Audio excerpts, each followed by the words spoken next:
I am not a government drone. I'm Pigeon.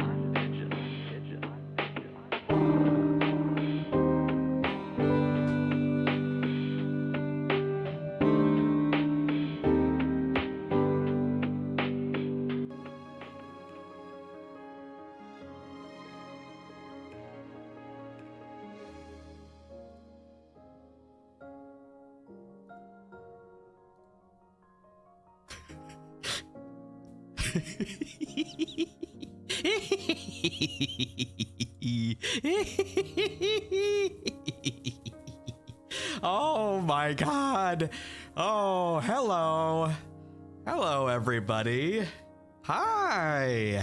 Hey, how's it going? Hi.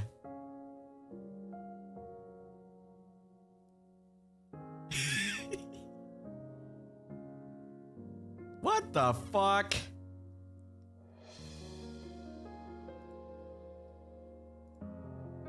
Stream is healthy.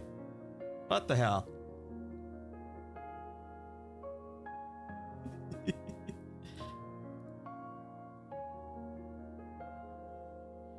We're back? We're back? God damn it. Fucking stream shit. Are we back? Hello? Refresh.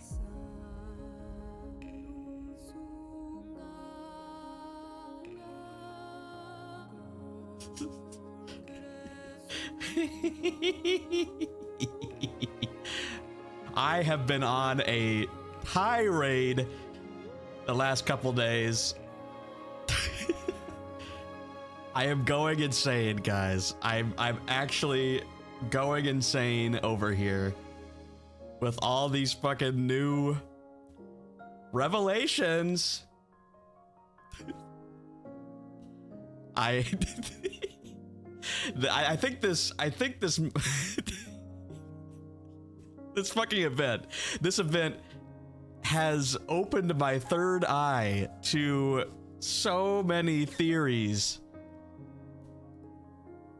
Like the fucking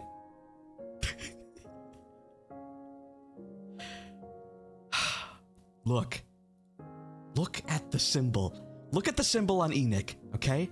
Look at the symbol on Suyin. What does this symbol mean? Huh? Right?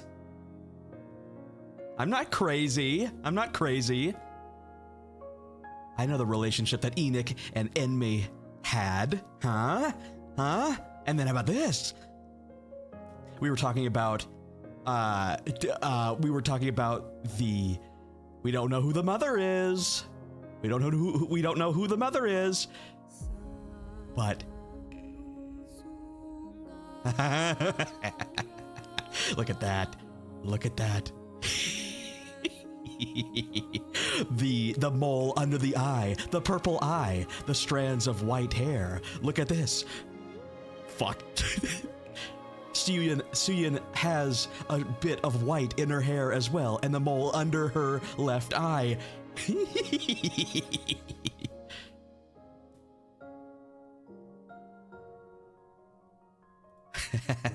I know what I'm seeing. It's okay. Anyways. Hello. Oh shit. Let me get Charlie out of here. Are we good? Is stream good? I switched on low latency, so that's probably why we got a little bit of a delay at the beginning, because it needed to switch to low latency. Sorry about that. I wanted to get you guys less stream lag, so hopefully it's fine. Let me know if it's buffering still. Yes, I'm very much in the trenches right now, with what we saw on Monday. Yeah. Hope you guys are doing good. Let me drink. Oh boy. How's your Wednesday? Sorry for that. like Charlie there, okay?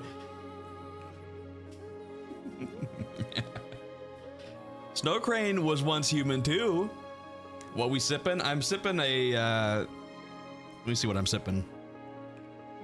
I'm sipping a Kirkland sparkling flavored water kiwi strawberry. 0 sugar carbonated beverage with B vitamins. Have I played the Snow Crane event? No, you guys told me to skip it because of spoilers, but I would like to. I think Snow Crane is very, very beautiful and also very mysterious as well. They obviously have some reach in Bacillus too, so.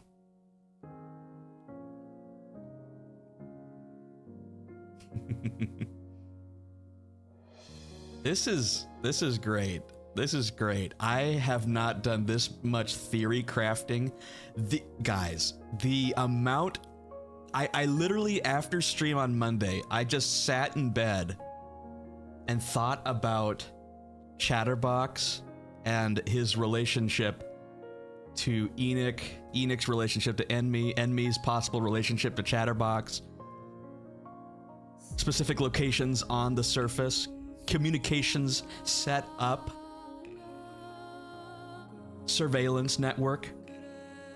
What if Enmy is like still alive up on the surface somewhere? What if he used a harmony cube somewhere else and built a structure for himself? It's yeah, Snow Crane is huge. Spoilers. Yeah, I figured. I'm gonna have to wait. Okay, all right, that's fine. And Enoch has eyes everywhere, which means she still has a connection to Enmy and Chatterbox. Okay? Plus, for those of you who weren't there on Monday, I learned finally about Evergreen, okay?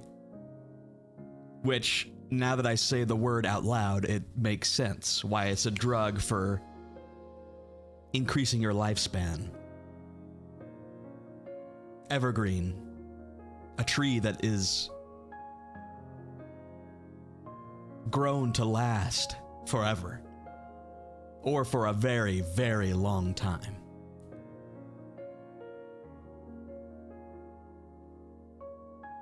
Pigeon, I don't mean to spoil you before you play part 2. I think I should warn you, but viewer discretion is advised. I mean, that's what you get for playing Nikke. We've already seen so much terrible shit happen, so I think it's kind of expected at this point.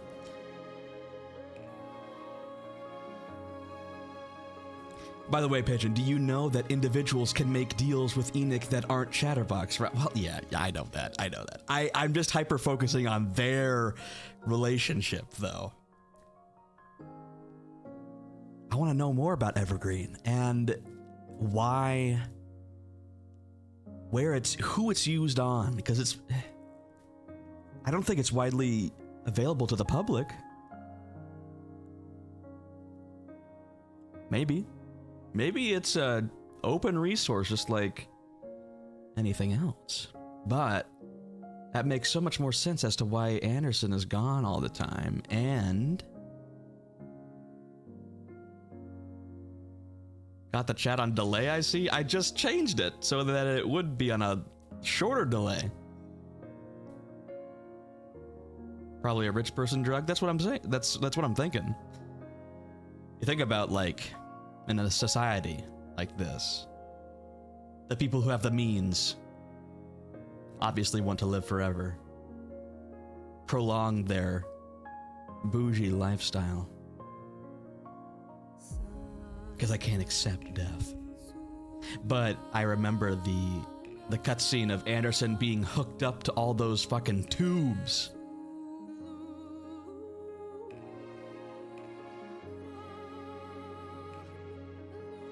Yeah, exactly, words. So cool, so cool. And now I know Suyin is like 80 years old, but that's crazy. We love our hags. Obviously,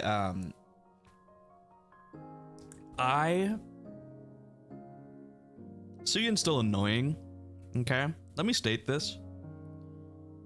Suyin is still annoying, okay?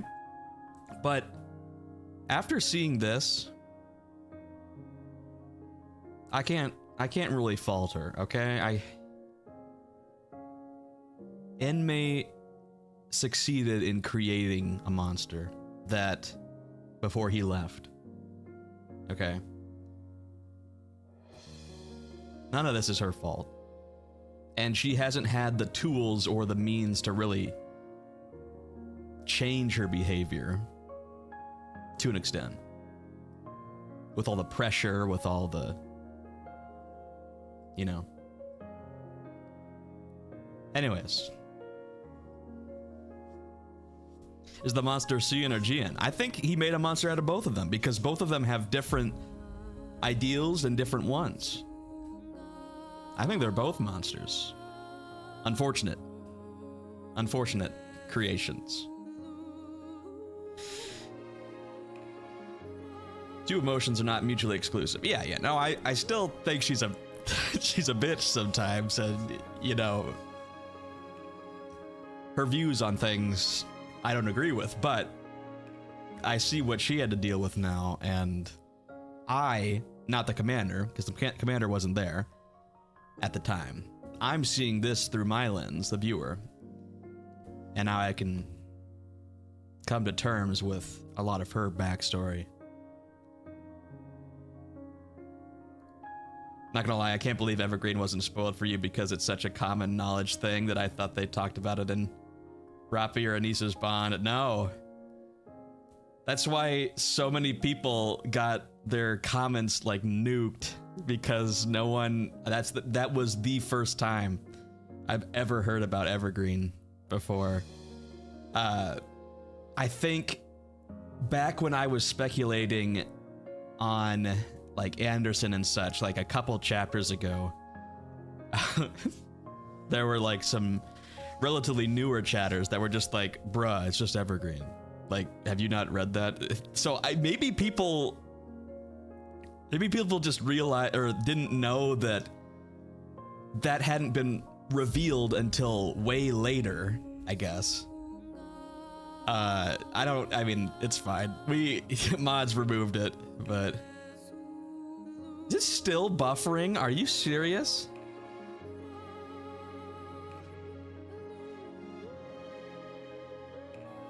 This is crazy.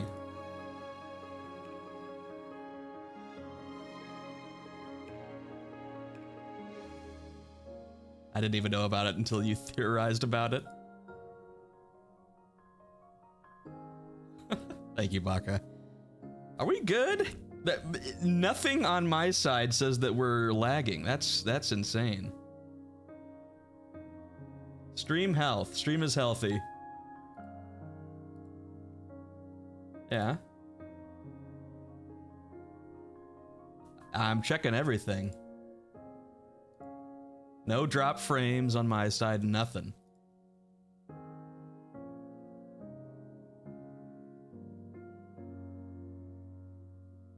It's in and out. That's so stupid. This is what I get for changing latency, damn it. Sorry about that. Let me know if it continues to buffer, and if it does, then I'll probably just like restart the stream. He's still doing it. Fucking hell. Anyways, okay, we're gonna do it.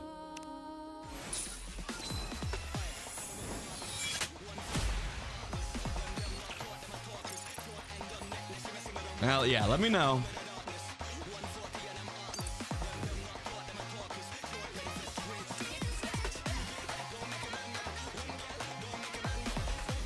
I think it's... Wait, see if this is it.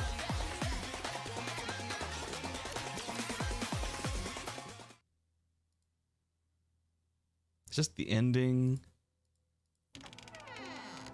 Oh, this is the ending. Okay. No one's here today. As usual. Yeah, what I'm doing now is I'm just going on my main account and just doing the records repository. Another Girl's World A is the start of part 2. Oh, okay. Got it. This is where she... This is where she's eating the cake.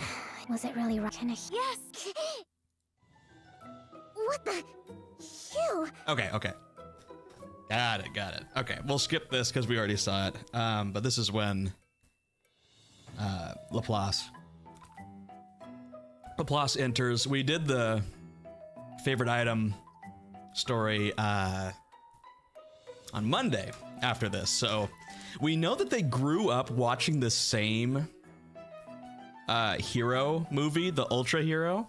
So like both Suya and Laplace grew up watching the same thing. So now we get to see the audition and like the growth of Laplace in Project Matisse. So here we go.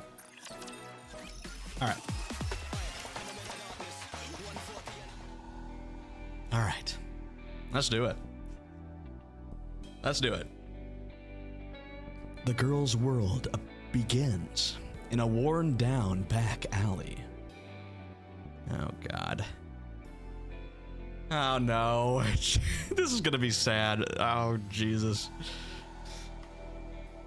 She did have a bunch of bruises and everything, so she must have either grown up homeless or something else.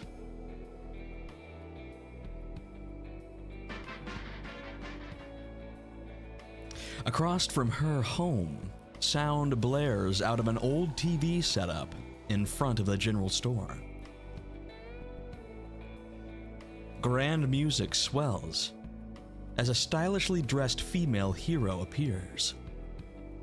The hero has arrived! Let's go, fellow heroes! Onwards! The girl's eyes sparkle as she stares at the TV, spellbound. Onwards. Evil, come forth! No matter what torment you inflict on others, so long as I, the Ultra Hero, still stand, hope will never be extinguished. Justice shall never be defeated! Hell yeah.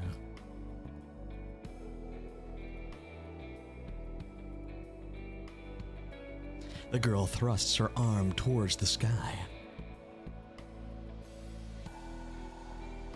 Now that you mention it, I'm kind of wondering what the point is of that giant-ass tattoo on Suyun's leg. Thank you! Thank you! People are just being like, oh, it's just a sticker. Or, oh, it's just a tattoo. But what? But what? Never be defeated. I think it's one of those leg wraps. I think so too. Maybe like a see-through one.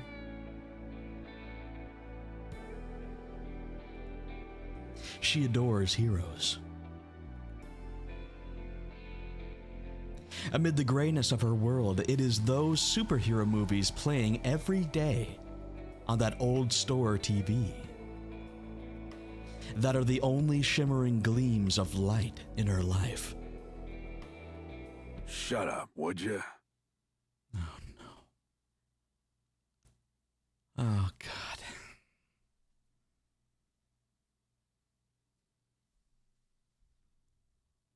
Have I met a good father in this game yet? This is gonna be bad. A liquor glass lands next to the girl and shatters.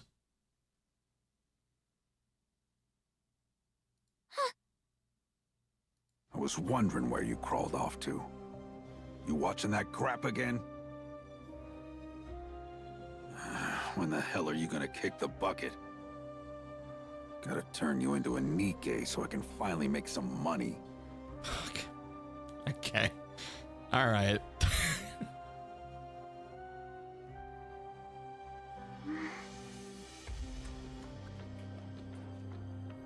As long as she can watch her hero, she's able to endure the abuse that her villain of a father unleashes without warning. Hey, hobo! Who, me? Yeah, you. Go over there and steal us some bread. If you can't, then go beg for it instead. The kids laugh. Oh, And as long as she can watch her hero, she's able to endure all the bullying from young back alley villains. I don't do things like that. Only villains would do that sort of thing. Did you just call me a villain? That's right. You punk! The young villains start to beat on the girl. Yet she doesn't give in to them. After all, a hero must never kneel before a villain. And so the girl endures beating after beating. Fuck. As her frail body becomes even frailer still. But while she tried to survive on faith alone, the girl's world, filled with so many villains, is far too much to bear. A liquor bottle lands right next to the girl's head. Oh, lands right on the girl's head. Oh my god. Red blooms across her vision. Just die already. Hurry up and die! Die and turn into a Nikke and make me money! The villain strikes her with his fists over and over.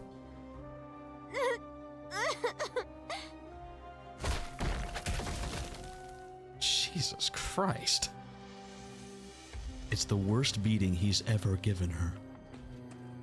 Just as the thought hits her that she might truly die if she does nothing. What the? You little brat! The girl pushes the villain aside and runs outside. Hero! Hero! She wanders in search of a hero. She cries out with all her might. Ultra Hero! She reaches out her hand. There you are. God. She desperately runs over and seizes the hand of someone holding a gun.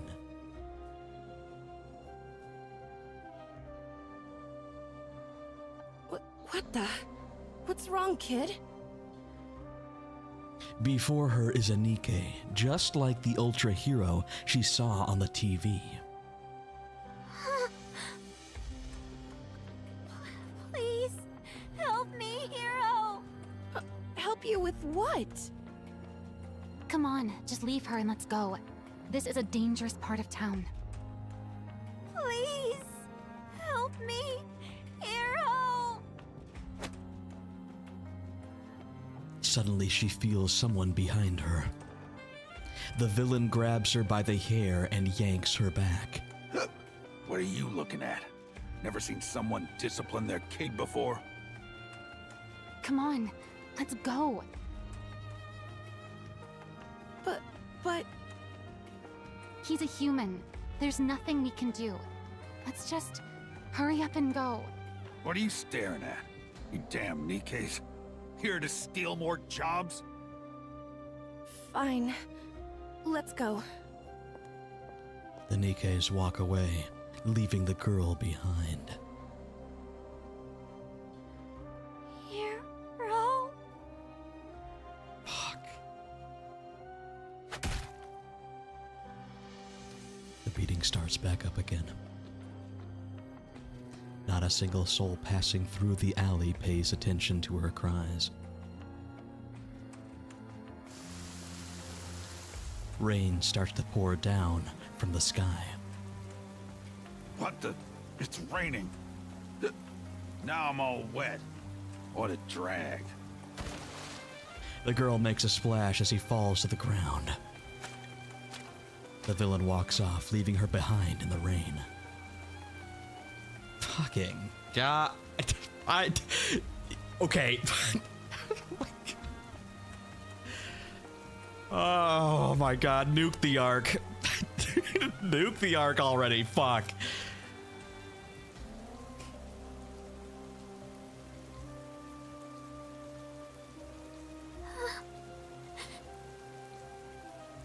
The girl's vision is blurred, and a thought runs through her mind. There's no such thing as heroes. There's no such thing as heroes.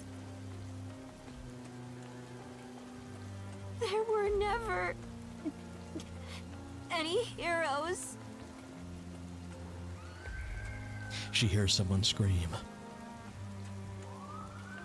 A siren blares,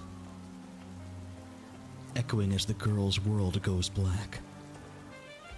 She thinks, if I can survive, if I can just survive and become stronger, if I can just become a Nikke, I'll never ignore the weak like those two did. If no one else in this world will be a hero, then I'll get stronger and become one myself, the strongest hero anyone's ever seen. And I'll use my strength to take down all the evil in the world.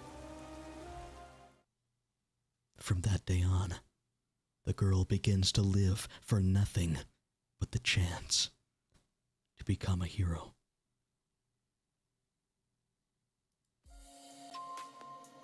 Several years pass.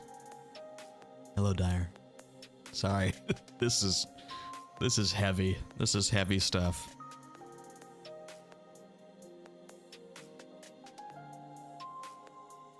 After getting taken to the hospital thanks to someone's report, the girl was eventually driven out. She wanders around in an effort to survive. Until one day, on a TV in an alley where she's hiding, she finds the chance she's been looking for. You're doing a great job on the narration. Thank you. Thank you, Dyer. I appreciate you. Hi, Chime. Hello. Anyone is welcome to apply. Anyone who holds in their heart a burning desire to become a hero. Come knock on the doors of Miss Phyllis Industry. Anyone who wants to become a hero? That's right, Cold. I forgot about the partition. Because if they were in the Outer Rim, they would have never gotten the chance to even enter. Unless they, like, found a way, a back alleyway into the Ark somehow. The partition would close them out, so... This must have been still within the lower sects of the Ark. Just before the Outer Rim. Finally! I can become a hero too! And so, at long last, Laplace stands in front of the door to becoming a hero.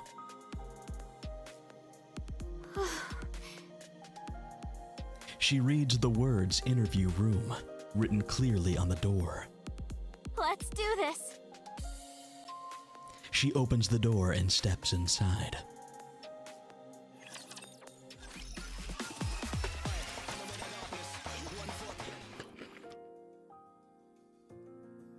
Laplace stare. Oh, this is right. This is when she enters the the place and starts whooping down the cake. Right. Hey, budget. Laplace starts woofing down the cake. The cake. That was very Canadian of me. The cake. Oblivious to everything around her. You must be hungry. Huh? Did you not eat before you came here? Oh, how did you know? You're right. I haven't eaten a thing since yesterday. That's how long I've been hiding here. Did you say since yesterday? Knowing I'm hungry just from a single glance. People who make heroes really are on another level. Must be some Scottish cake. Canadian Laplace. Oh, knowing that I'm hungry just from a single glance. This is just Irish. Never mind. I guess I don't know Canadian. Just hurry up and eat! Cian looks at Laplace once over. Her scrawny frame. Her sickly complexion. She has plenty of spirit. But she looks like she'll die before even making it very far. Phew, I'm stuffed. That cake was good. Thanks for sharing some with me. You're really a good person. Given how much you were drooling while watching me eat, I didn't really have much choice. So, what's your deal anyway? I'm Laplace. I wasn't asking your name. Did you have an interview? Yep. I failed. That's right. She came in when Suyin left, right? And it was just Maxwell in the interview room because Suyin was like, fuck this, I'm done. I take a break. They have released hard mode, yes, you're correct. Since I never saw you, I'm guessing you got cut in the first round. No surprise there with a body like that. Wait, do I need to be healthy to be a hero? Yeah, obviously. What, did you expect this to be some sort of game for kids? But I heard you only need a healthy brain to become a Nikke. This isn't about becoming some ordinary Nikke. The whole process is going to be painful. Thanks for representing the Irish-Canadian community. Oh, don't you worry about that, mate.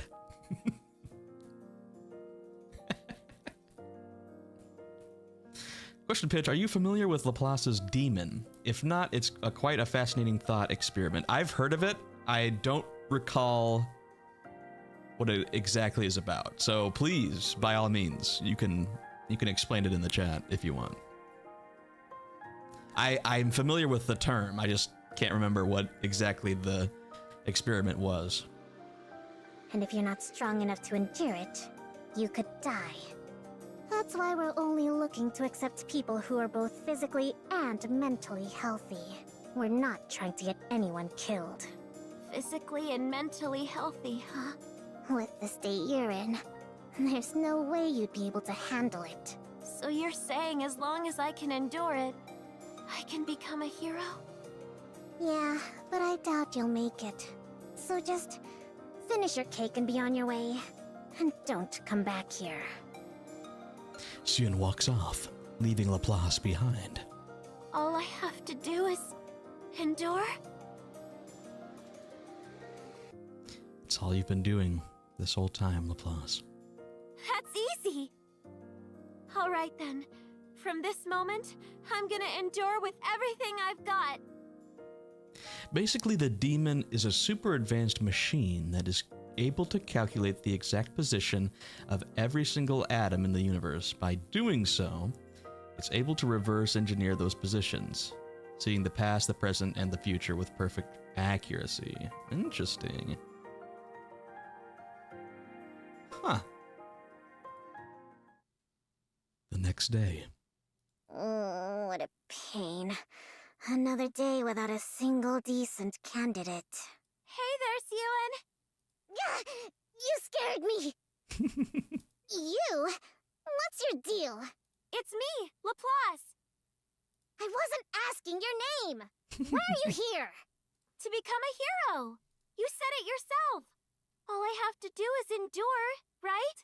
What? So that's what I'm gonna do. I'm gonna keep at this until you make me a hero.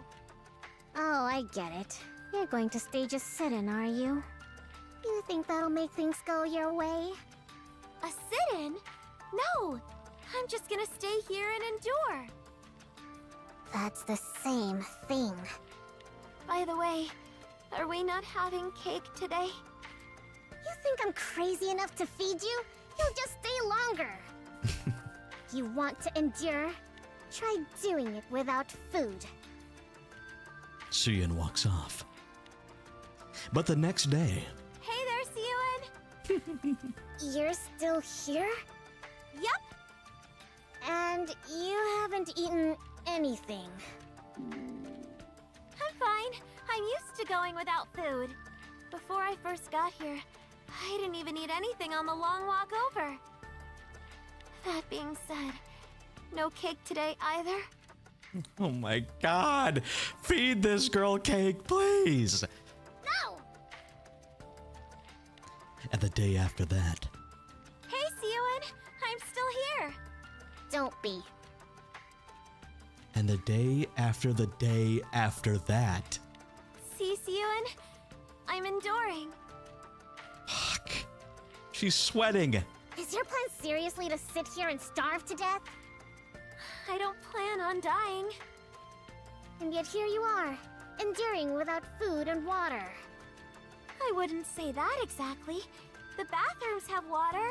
Fuck. Oh my god, girl, please. What? You didn't actually drink that water, did you? Why? Of course I did. Drink enough water and you stop feeling hungry. You've got really clean water here. Probably for all those heroes you're making. It doesn't wreck my stomach no matter how much I drink. You're insane. It raises questions of things like the philosophy that every event is necessitated by preceding events and the laws of nature. It kind of sounds like Enmei calculating what needs to happen to his kids. Oh yeah, no, exactly. It's credible how full you feel when you like drink a buttload of fluids. It's like, wow, I don't feel hungry anymore. After a full week of this, Hey. Hey, it's me, Laplace. Right, Laplace. You called? Just how long do you plan on staying here? Until you make me a hero. The interviews are over. Recruitment's closed, and every spot is filled. you didn't fill any spots. I see. I'll just have to wait until the next round of openings.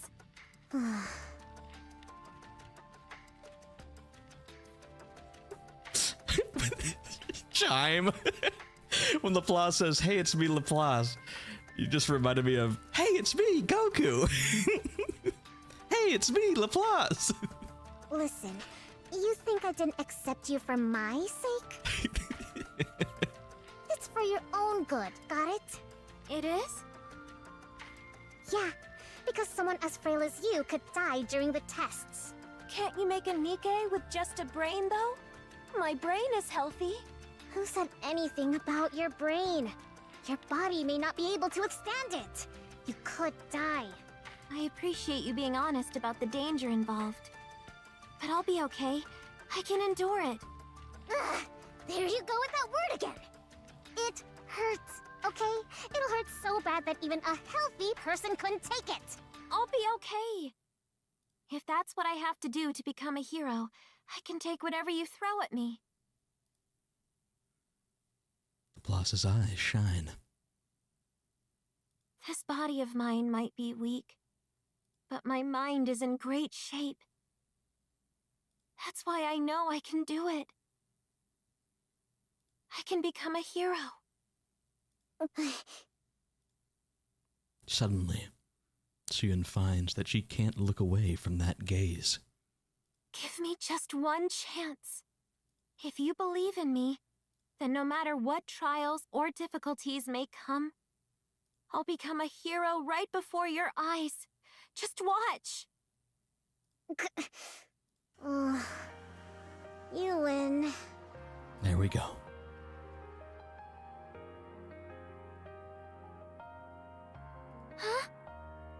Fine. I you joined the project. You wanted a chance? So here it is. Show us what you're made of.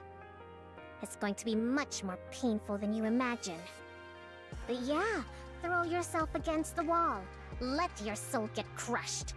Then we'll see if you can still go on about enduring and becoming a hero. Thank you so much, Siyun. Oh my god.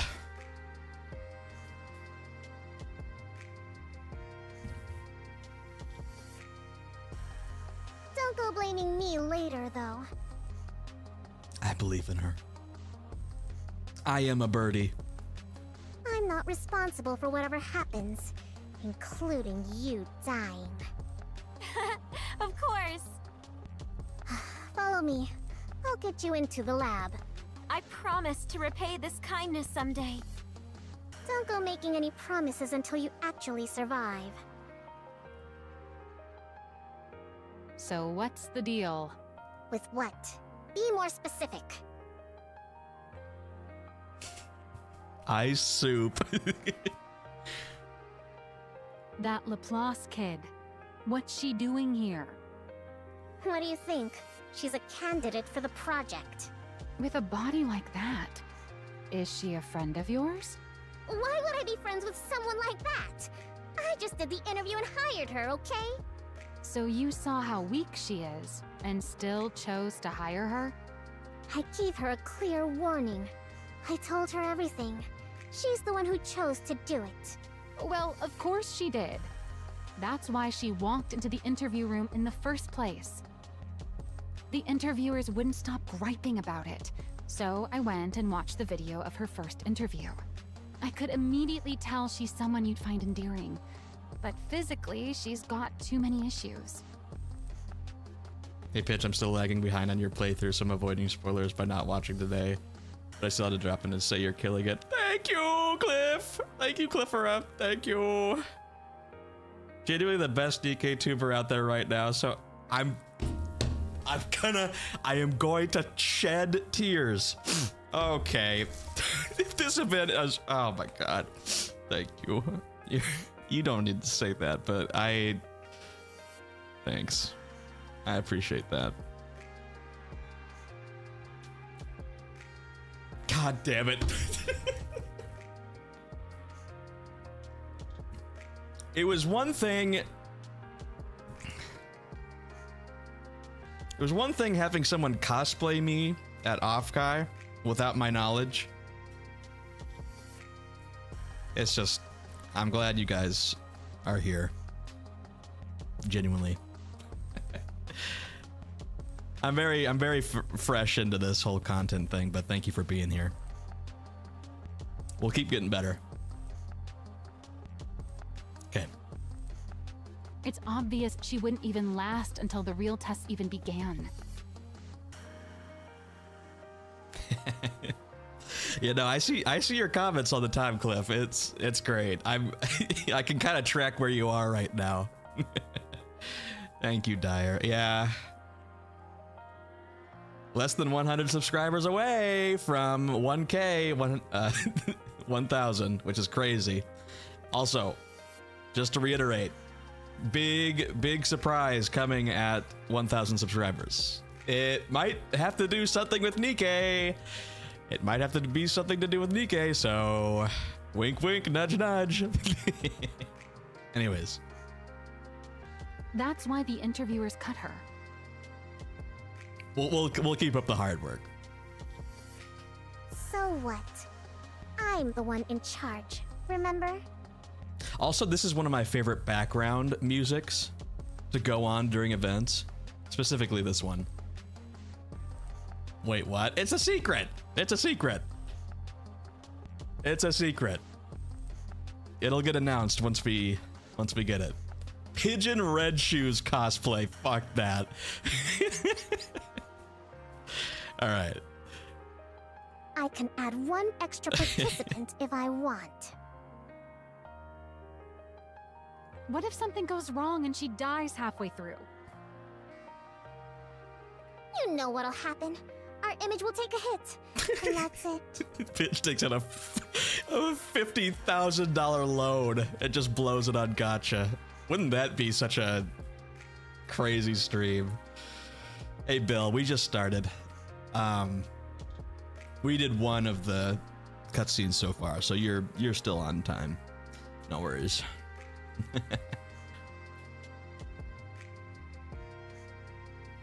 Xuen! You really won't let up, will you?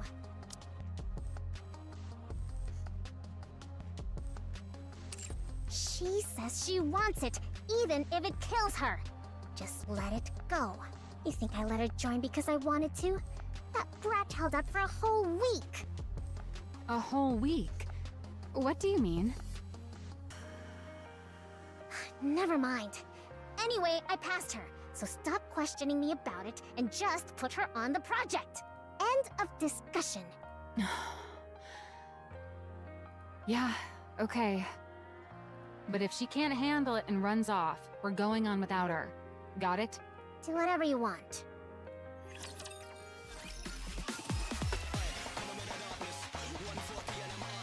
Hey. What should I do with an entire box of Olive Garden bread? Feed it to me. Break it off now. Break it off now. Break it off into little pieces. Feed it to the pigeons. Feed it to the birds. Hey, hey, hey.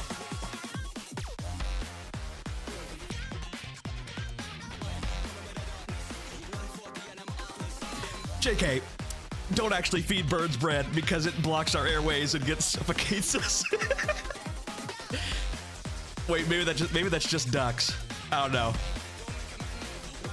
Yeah, bread is actually not very good for birds. Break it off now. Break it off. I'll peck at it. Welcome, everyone. And thank you for joining the Hero Nikke project. I'll peck at the seasoning on top of it. That's what I'll do. Yeah. Thank you for the bread. Thank you for the bread. Yeah, actually, way back as a kid, I would go with my grandma to the pond, and we would feed the ducks bread, and I like look back at it, I'm like, no! But then, back at that point in time, we didn't know. And now they actually like place signs next to ponds with like ducks, like let people know what to feed them and whatnot. So, thank you, Harui. Thank you, W Harui. Thank you so much. Hey, Lily got sniped. Hell yeah. Thank you, Harui. All right, here we go. I'm Maxwell, the lead researcher on Project Matisse. As I told you before, the goal of this project is not to create ordinary Nikkes, but to create hero Nikkes with power beyond anything anyone's ever seen. Because of that, we expect the process to involve considerable pain. Worst case, there is a distinct possibility that some of you could lose your lives. Unironically, this game doesn't have that many dedicated streamers, and among those who've already worked your way near the top, in my opinion. Oh yeah, no, I love watching the fellow ones that are like keeping at it, like Cersei and like I've watched mainly Piri and like Aizen and you know those dedicated ones, but I'm really glad to see like people like Cersei and oh shit. There's a couple other ones that I know of. Ishii, yeah, yep, exactly. Some of them have switched over to story mode. Oh yeah, and Tomoe as well. Tomoe Omari. I've watched a couple of theirs as well. Only the ones that like are behind me, so I don't spoil myself. But yeah, no, people are really enjoying it, which I love to see. I'm at that point now where I can go watch people and actually like enjoy seeing things like you guys do. So, all right. Yeah, Lily got sniped. No, yeah, again, no shame on going on story mode. I totally get it. Because, like, you want to be there for, like, anniversary and such. You want to catch up to that. I watch so many, it's hard to keep up with them all. I see you in a lot of the chats, Akritos. It's really fun, yeah. Let's go. Of course, the Bacillus research team will do all we can to prevent any casualties by utilizing the Ark's most advanced technology. However, before we proceed with the main experiment, you'll be tested to see whether you have the physical and mental fortitude to endure intense pain. Maxwell fixes her gaze on Laplace. Anyone who cannot endure will be automatically removed from the project. Only those who make it through the entire experiment will become Nikkes and receive a hero prototype body. They will also receive the compensation that was previously promised. Of course, having made it this far guarantees you some compensation, so don't worry about that. We're excited to see how you all perform. Fresh meat. Yeah. Obviously, like, everyone always lives for, like, that first scene with Marion, but I love seeing their reaction to, like, some of the other, like, huge events. Like, where like, for instance, I keep bringing up Cersei just because she's a inspiration to me. She's in the Crystal Saga right now, so seeing her reaction to some of the things in the Crystal region has just been great. All right, here we go. May you make it to the end and become the Ark's new heroes. With applause ringing through the simulation room, Project Matisse begins with 100 candidates. Oh, geez. I thought they didn't hire that many because, like, they just kept turning down everybody. I joked in another chat that you know you're a Nikke veteran when you derive pleasure from watching new commanders get hit with the Chapter 1 reality check. Yes. I knew going into Nikke that it was going to be like a war type, like, battle game, but I didn't expect, like, that, obviously. All right. 100 candidates. Damn. Yeah. Oh yeah, I love that I'm starting to theorize a lot more too, and I love that I can bounce stuff off of you guys as well. At least personally, the Marion scene is where I gauge whether to continue watching. It feels like a good tell for how they engage with the game going forward. Also, the fact that after that sad scene, you immediately get Shifty being like, oops, you lost a teammate. Let's go recruit. Oopsie daisies. We lost a teammate in battle. Let's go. Let's go do a 10 pull. It's crazy. Yeah.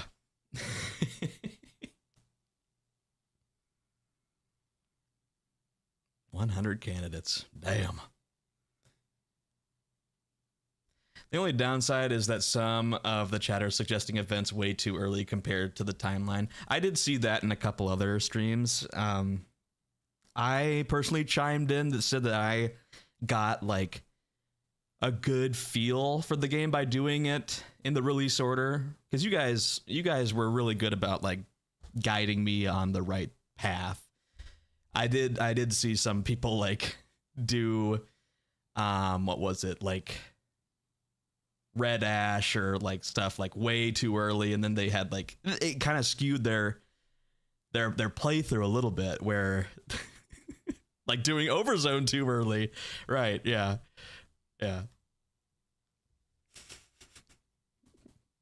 Killed the doppelganger in time to gotcha.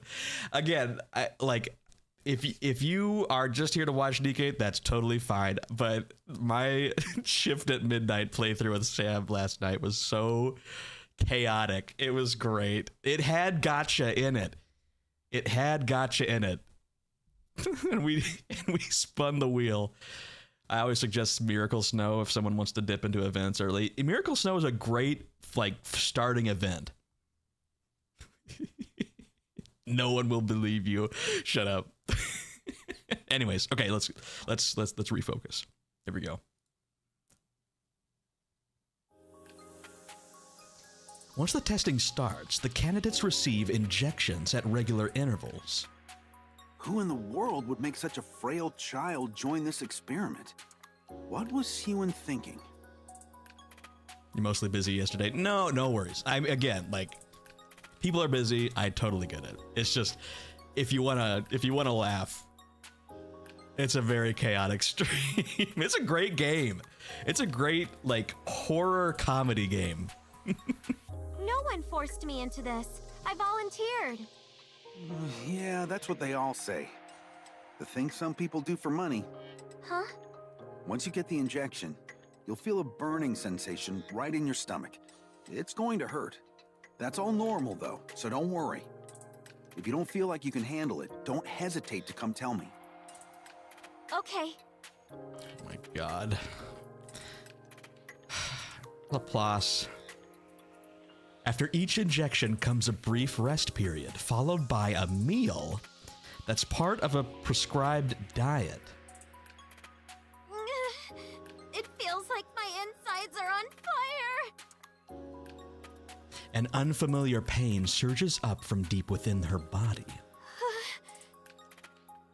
Still, Laplace forces the food into her mouth. She finds it bearable so long as she thinks of it as one step towards becoming a hero. I'm not surprised at all that she's one of the most driven characters in this game. Holy fuck. And this is a great event.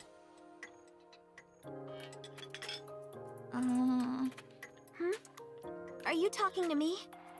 You're the one the CEO gave special permission to be on the project, aren't you? Unbreakable spirit, exactly. Oh, the nervous girl made it.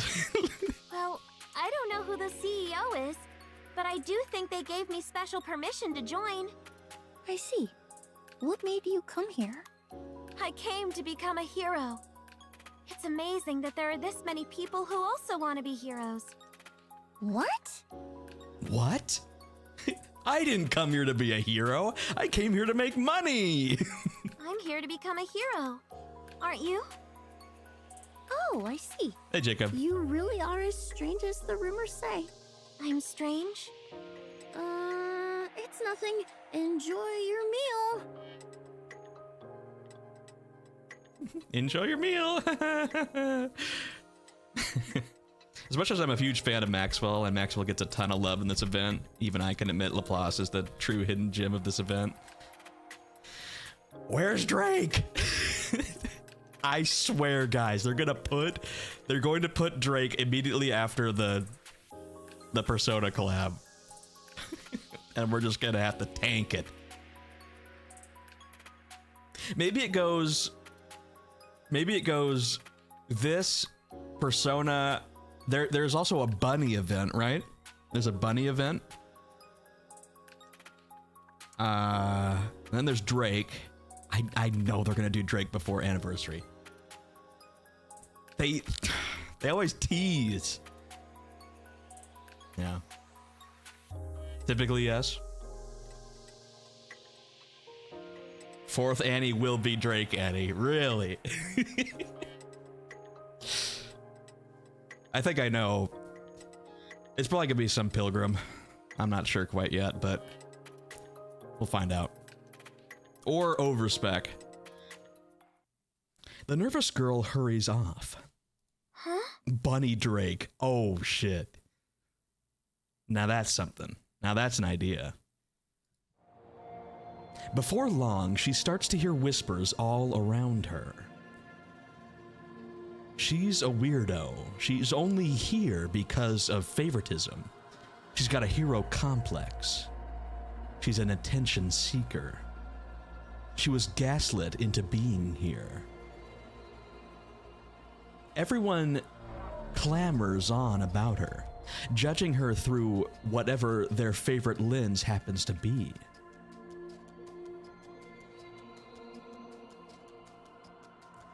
It all carries a malice very familiar to her. As Laplace goes to set down her tray, someone trips her. Oh, sorry. Oh my god, it's just fucking like high school.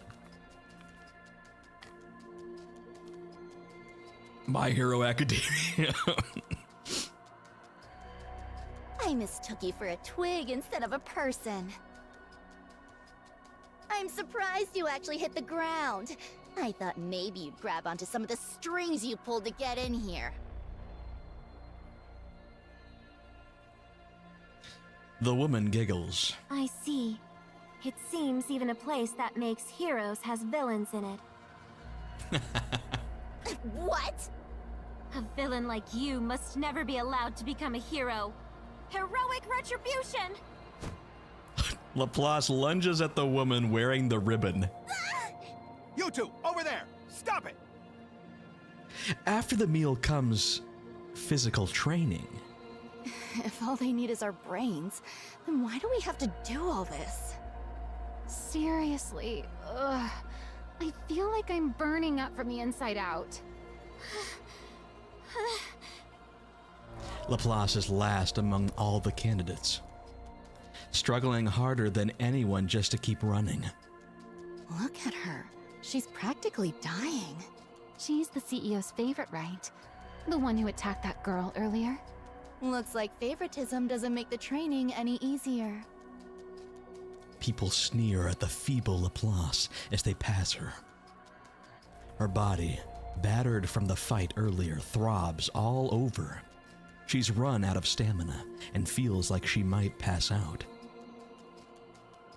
But Laplace grits her teeth. I have to endure. I have to overcome it. After training ends, there's another short rest followed by another meal. Then more training, and finally, Laplace practically collapses as she goes to bed. No matter what she does, the pain inside her never subsides. A week passes. At some point, Laplace realizes the stares and whispers directed at her are gone. The malice towards her for being the CEO's favorite has faded as well. Partly because everyone is in too much pain to have any spare energy for tormenting others. And partly because some have given up and left the project, unable to stand the pain. I have to endure. I've dealt with this amount of pain my whole life. I can do it. I can do it. Laplace grits her teeth. Even if just for Cyan, who believed in her. She wants to overcome this trial, no matter what it takes. Another week passes. The pain inside her is so fierce. At this point, she can barely sleep at night. Every time it keeps her up, she watches Ultra Hero on the TV in her room. The hero has arrived!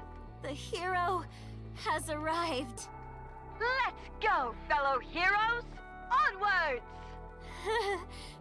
I knew it. Getting hold of the trilogy before coming in here was the right call. Now I see why you guys wanted me to do the favorite item before this. This is why she plays it non-stop. The same DVD. That's right. And so she endures the pain day after day. Until the last test finally comes to an end. Of all the candidates that started, only 40 remain. How many are left? It would have been pointless to watch after. Yeah, thank you for pushing that, Lily. I appreciate it. Sucks that I didn't have enough fucking heart points or whatever it is. Shit. To watch it myself, so it was a little scuffed, but we got through it. I'm still working on it.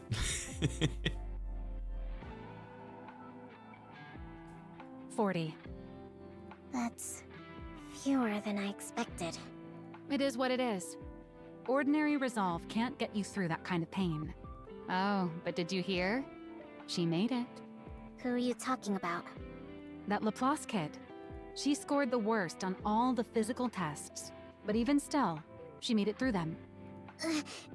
She did? Yeah, go figure. That brat. If there's one thing she's got, it's endurance. Hmm? How are the body makers? Do you think it'll turn out okay? What do you mean? The production of the prototype bodies. When you loaded the blueprints, there weren't any problems or anything. Were there? No, none. As for whether it'll actually work out, though, it's hard to say. All we've done so far are simulations, so we won't really know until we run it for real. That brat pot meat kettle. But I'm sure it'll be fine. You should have some faith in your own design. How could I? Come on. You're not the little kid you used to be. You've done plenty as the CEO by now. Surely you realize how solid that blueprint you created was. Was it, though?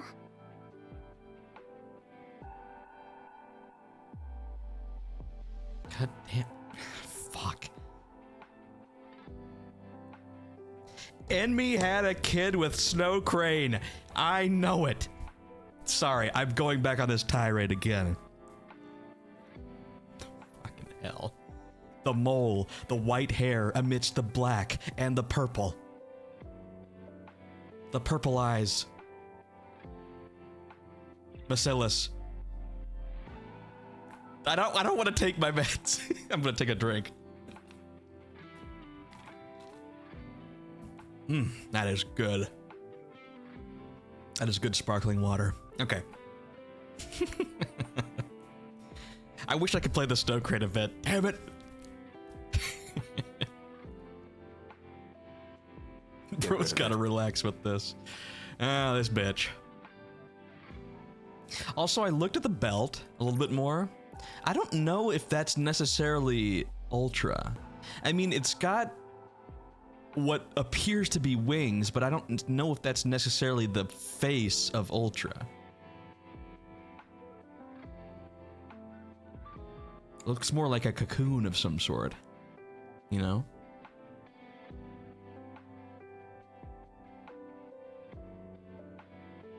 I don't think it's Ultra either.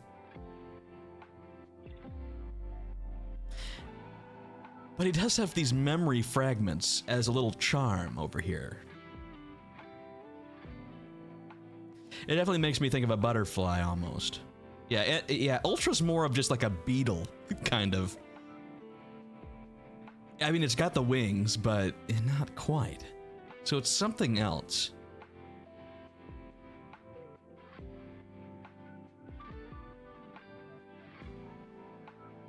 Almost looks like a face. Some sort. Anyways. Are you deaf? Ultra's little cousin. Oh, okay. I said get that out of my sight.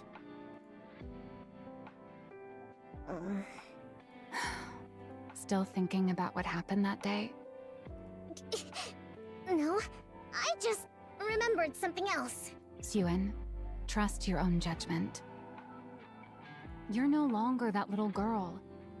I do see a rapture core looking thing in the middle of it. Right. You're right. Okay. But then why wear the belt? Why that choice?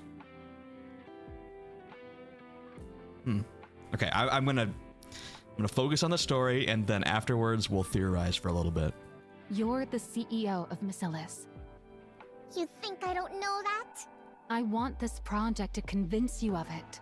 To show you that we weren't wrong that day. For the drip? Okay. Well, that makes sense. Maxwell. And hey, the project's come this far, right? There's no turning back now. What's done is done. So let's trust our past selves and give it everything we've got. That's true. Yeah, I'm the CEO. In me is reptilian.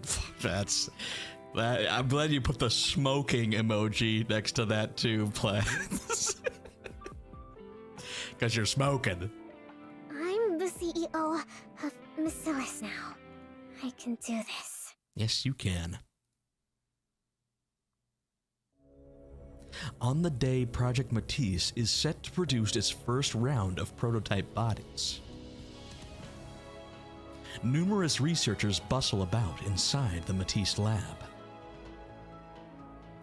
Laplace gazes at the enormous machine before her. This is the machine that'll make me a hero. So all I need to do is climb in here and I'll become a hero? Am I supposed to picture the kind of hero I want to be? I don't know. Laplace raises her hand. I have a question. At a time like this, what is it?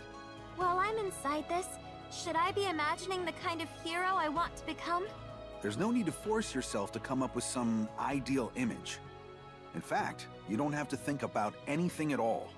Once you're inside the capsule, you'll fall asleep right away. And once we inject the nymph, the body will form on its own. I see. Thanks for the answer. Now that it seems your nerves have settled. Number 100, Laplace. Please step into capsule number 1. Okay. You got this.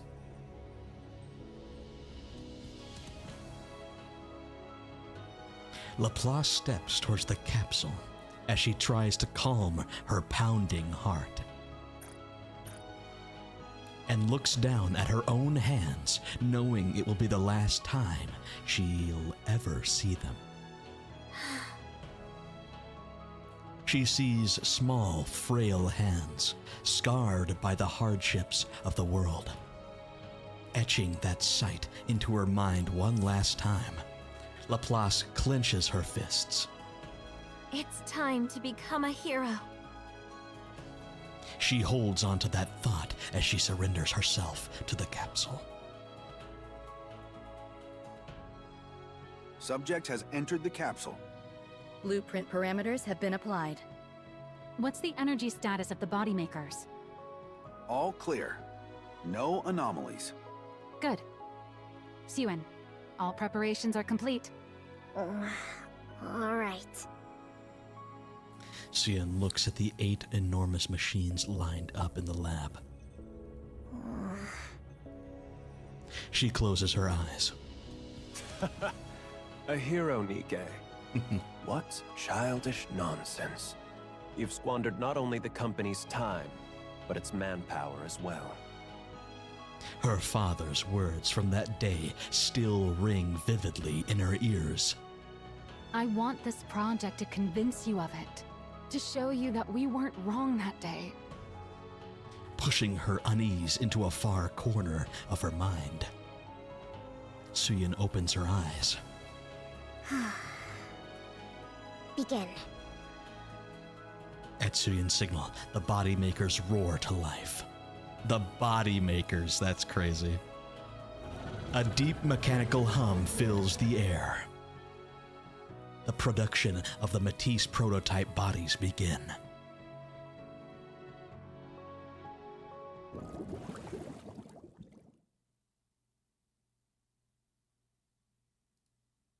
Laplace opens her eyes in the capsule. Wondering if the experiment is over, she tries to turn her head. But her head has been fastened down, and she can't move. Oh no. Oh no, God. Oh no, did she wake up early? Oh fuck. Then, through the droning hum of the machines. It worked. Okay. Okay.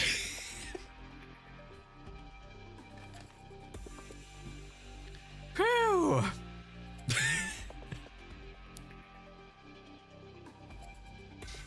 It's funny, this is the most in-depth we've gone into the Nikke manufacturing process. It's more or less exactly what I imagined it'd be like.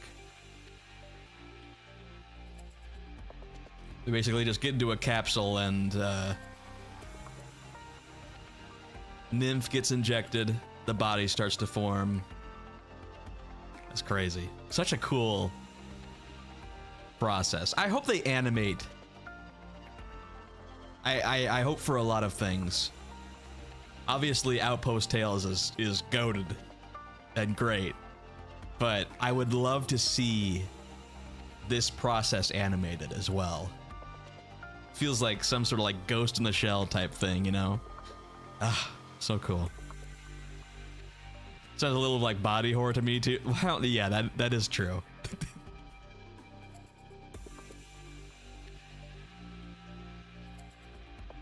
Might be a little unpleasant to watch. Okay, you guys, kind of. Okay, I kind of take it back a little bit. This seems to be the more advanced and gentle way to make a Nikke versus just yanking out a brain. I believe that many players used to assume they surgically extracted the brain and installed it in a pre-made body, so this fact alone dispels a lot of previous assumptions. That's what I initially thought. So, okay, yeah, you guys talked me out of that. Maybe I don't want it animated.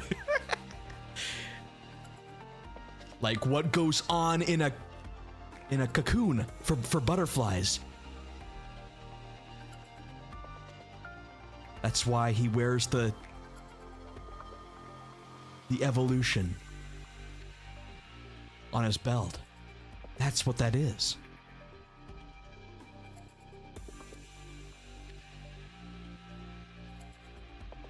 I don't know.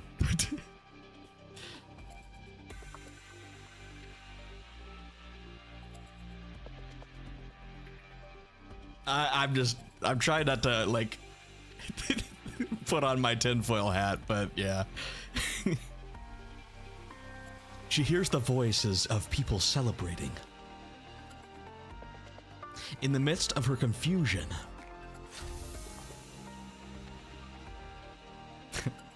the capsule opens. Dazzling light pours into the capsule. Please step out once the safety locks release.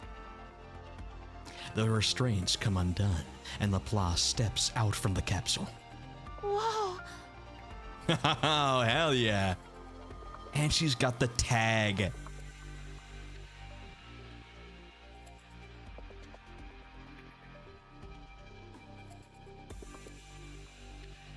Damn, look at this shit.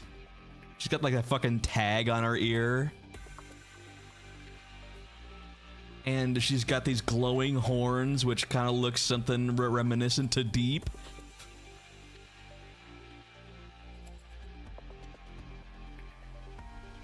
Broken horn. Demon. Cough, cough. Duct tape. So cool. PXU number 1. For the first time in her life, the act of breathing feels effortless. Her body feels lighter than it ever has. She senses an energy boiling up within her that she's never felt before. This must be the power of a hero. Laplace turns her head and searches for Cyan. It worked. It actually worked? See? I told you it'd be all right. Like I said, have more faith in yourself.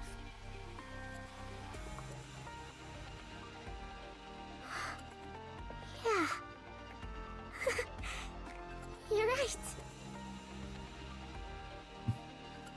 worked. I knew it. Creating a hero Nikke really was possible. I did it, Maxwell. You hear this voice change too?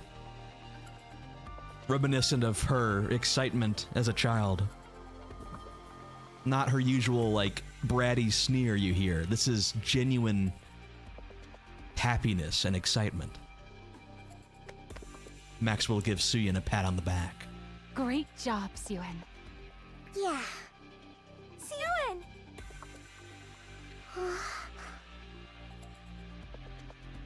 Laplace flashes Suyin a wide grin and gives her a thumbs up.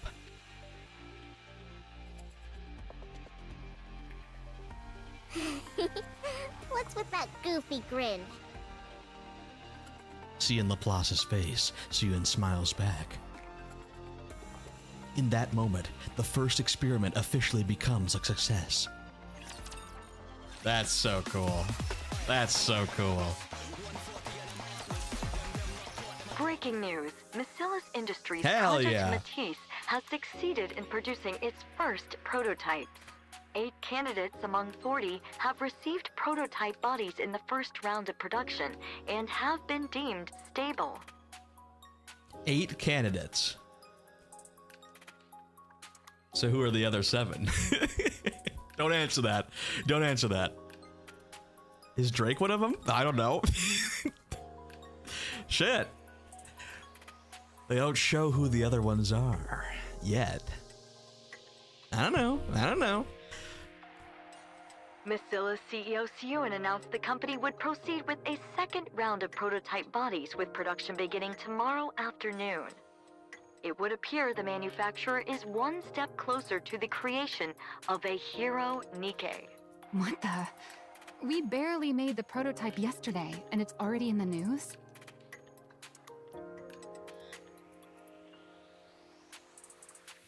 Yeah, looks like it. Everyone's pretty thrilled, apparently.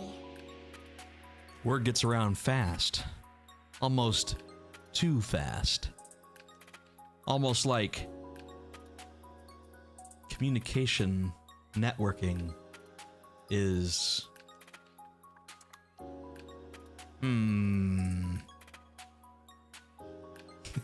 unidentified NPCs. Something's off.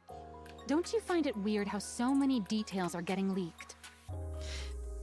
Someone or something.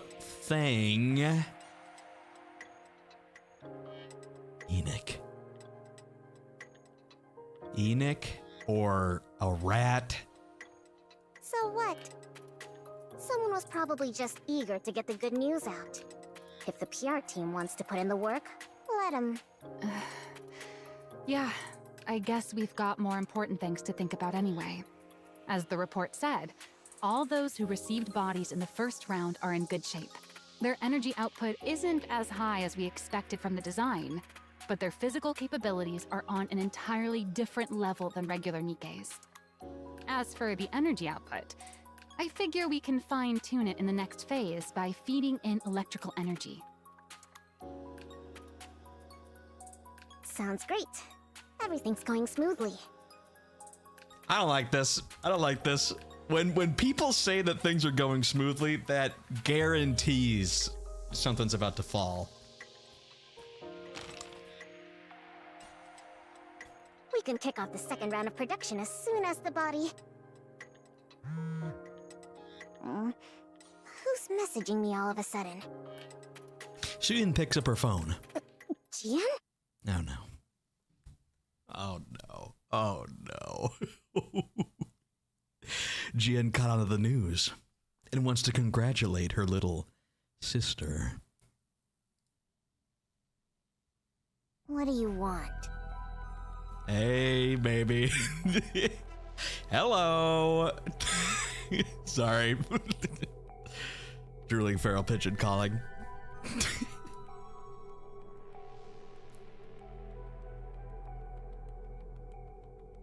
I would say consider all scenarios before going all the way up to Enoch is behind it all. Listen, okay?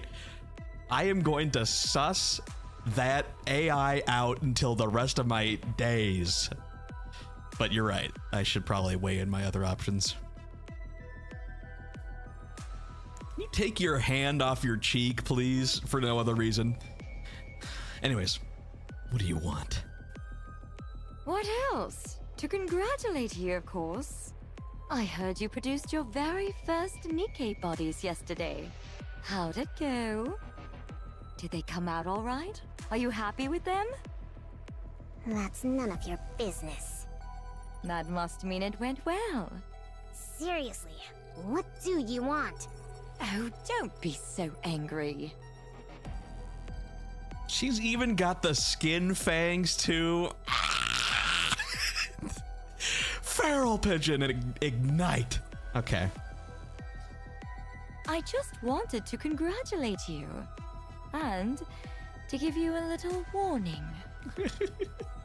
You know, listening to a Nikke live stream is oddly similar to listening to an audiobook or some such on the radio while I'm driving around in NTE.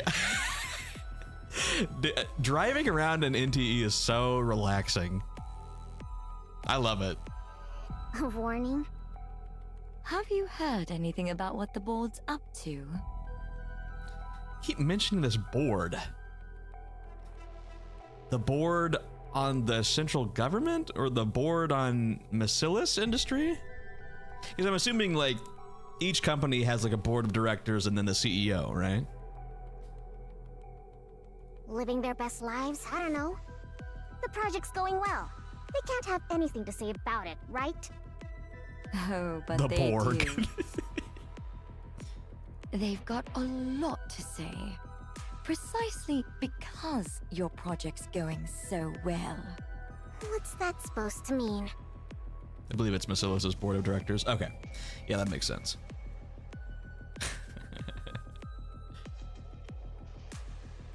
It means the more power the CEO has within Macillus Industry, the less influence the board has. Oh, a little power gamble, huh? It's like the fucking HOA.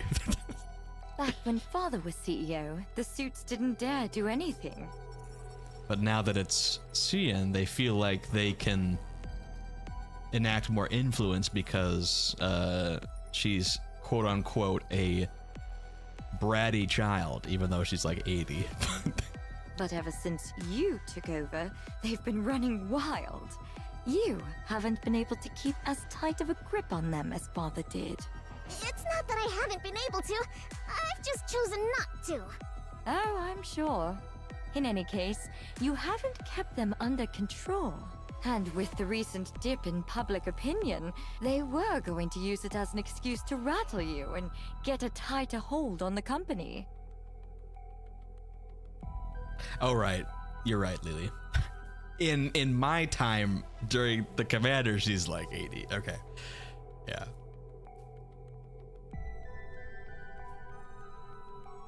But then, you went and started a brand new Nikke project. What are you trying to say? Well, I'm sure they didn't mind at first. Right? I mean, who'd think something you came up with as a kid would actually turn out well? Especially when the previous CEO wrote it off as nothing. Their guard was down in the beginning, because no one actually thought your project would succeed. To them, our father was both a devil and a god. But then, to the surprise of everyone, it worked. They thought you'd fail before making a single body, and yet it's going great. Get to the point! How do you think I'm able to be here, right now, talking to you? Did the thought even cross your mind? What? I'm here because the board asked me to be here. They want me here until your project's over. So watch yourself. The funny thing about humans is, the moment they lay a finger on something that wasn't ever theirs, they start to think they own it. As though it had been theirs from the very start. Fucking hell. She is such a cool, like, dynamically suspicious and man, this line, yeah.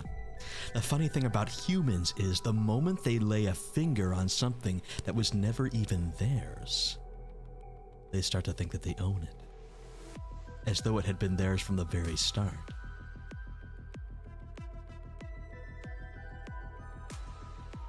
They brought her out of deep.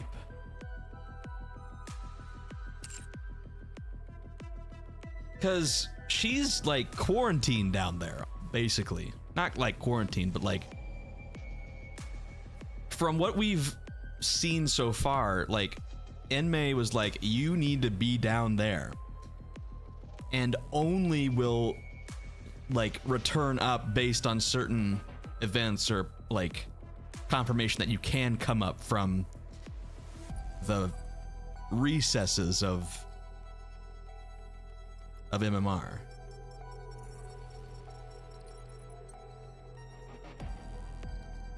It's basically a jail for her, but she's out on bail, kind of.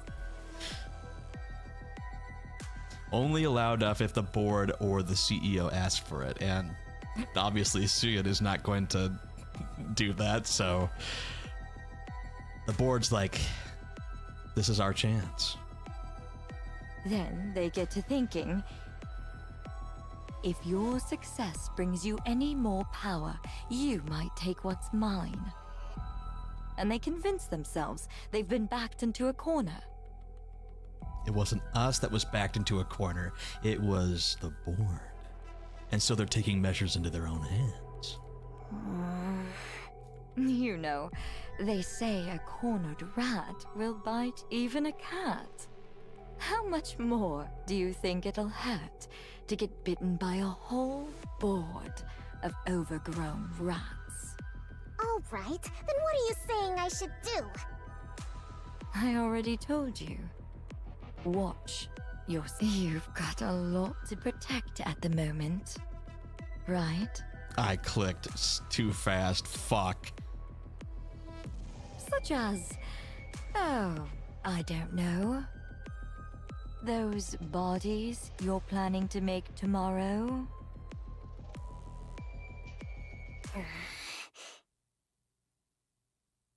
Suyin, Fuck. Shit. What? are you okay? You've been staring into space for a while now. Did Jian get under your skin again yesterday? It's nothing.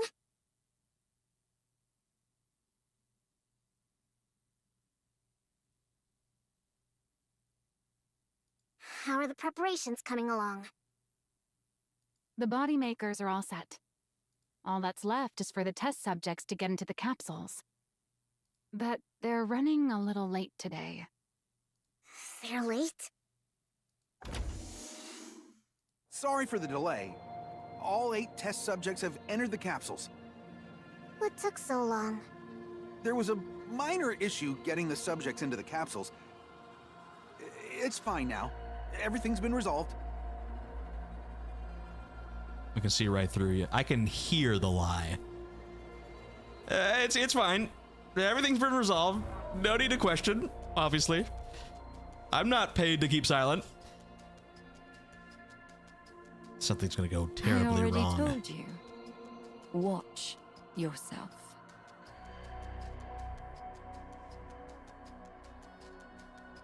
God, she's even hotter in black and white. I'm feral. You've got a lot to protect at the moment, right? I really think Jian does have Suyun's best interest at heart in her own twisted way. See, that's the thing. I can't tell. I cannot read her.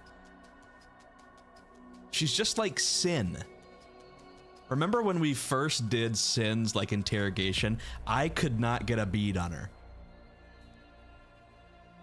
Because people are very good at manipulation and facades. I need to hear Gian say a bottle of water.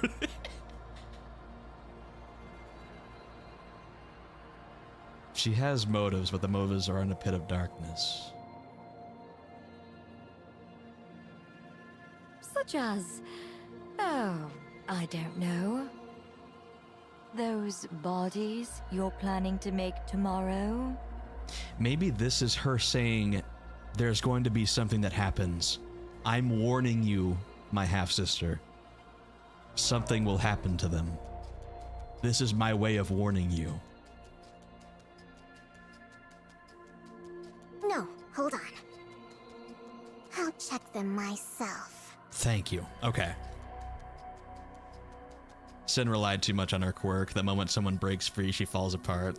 Gian reminds me of the Joker or Skull Kid. Okay, yeah.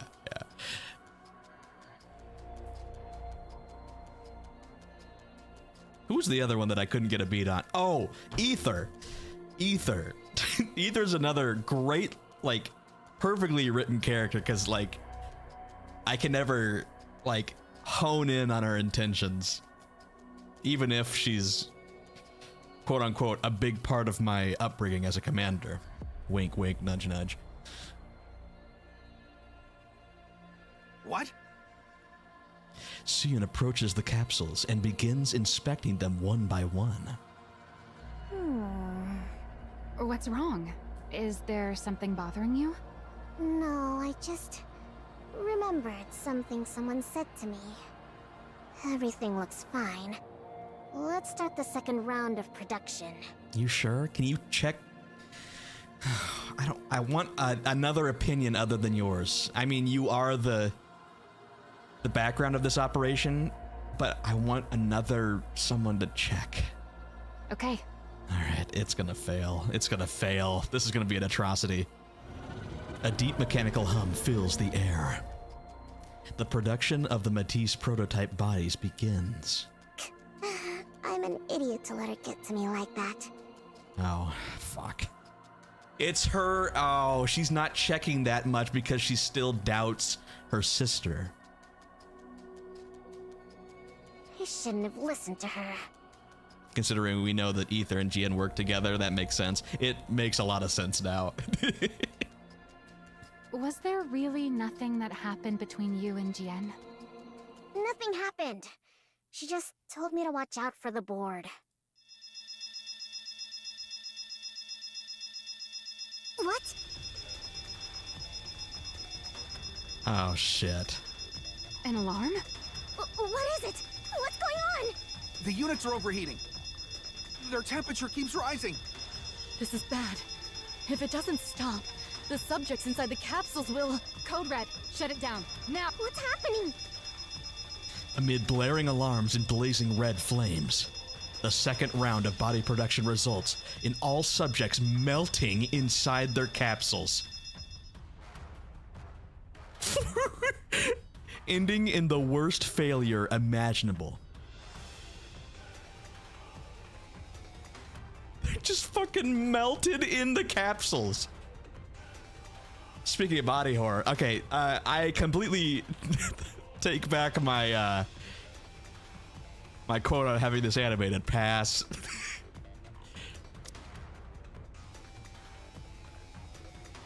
The units are overheating. Oh god. What the hell? The next day, every outlet in the Ark begins reporting on the incident.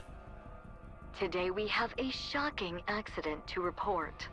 Miss Silas Industries' ongoing Project Matisse resulted in numerous casualties yesterday.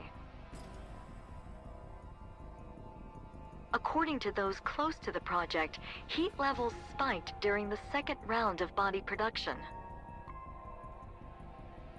They are able to get an interviewee or all the information from within that one site. It's either the place is bugged with communication devices and cameras and everything, or it's the fucking scientists. The scientists are going back to the board, getting this information passed around over to the news. Causing all of the participants to tragically melt inside their capsules. And they're not holding back at all for the news. They are reporting it exactly as it happened. You know, it's like some news outlets like hold back on, like, you know, describing in detail atrocities. This is... There are rumors that the former CEO Enmei had previously deemed this project unfinished and ordered it to be scrapped. Why are they bringing up this?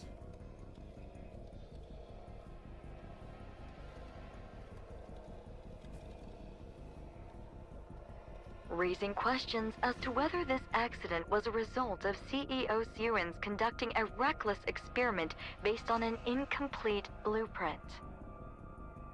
They're not holding back. The Nikke Rights Committee has come out in protest of Project Matisse, calling it an inhuman experiment, and is demanding that it be halted at... That's a nice touch. Lowering the volume and then just turning it off. That's a nice touch.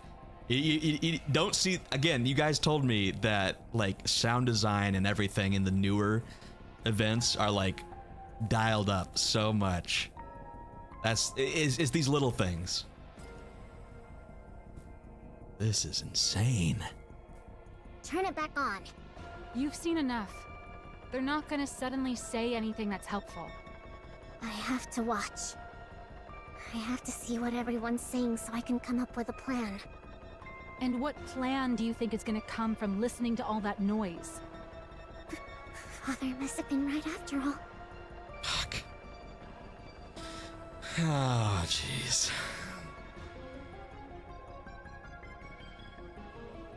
Feels like they won't be backed into a corner if GN is the CEO and not Sion.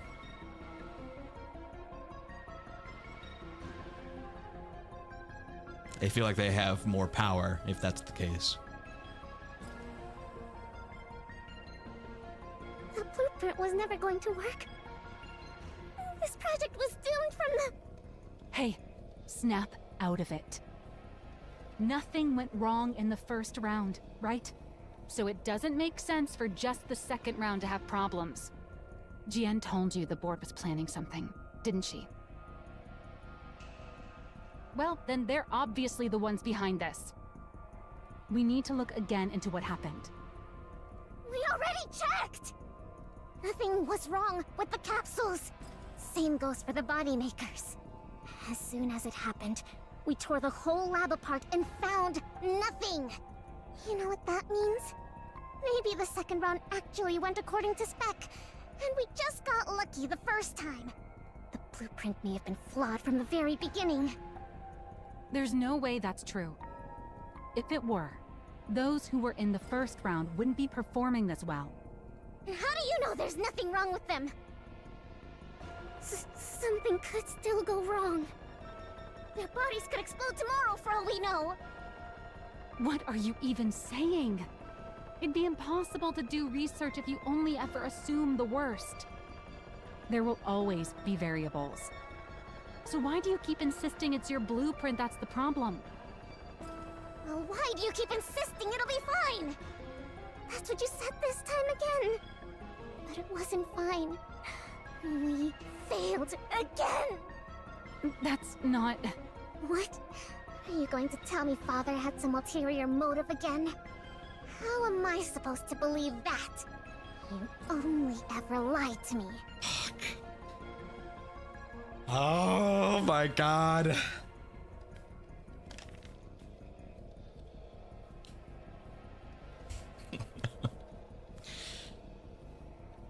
You even lied about coming to my inauguration.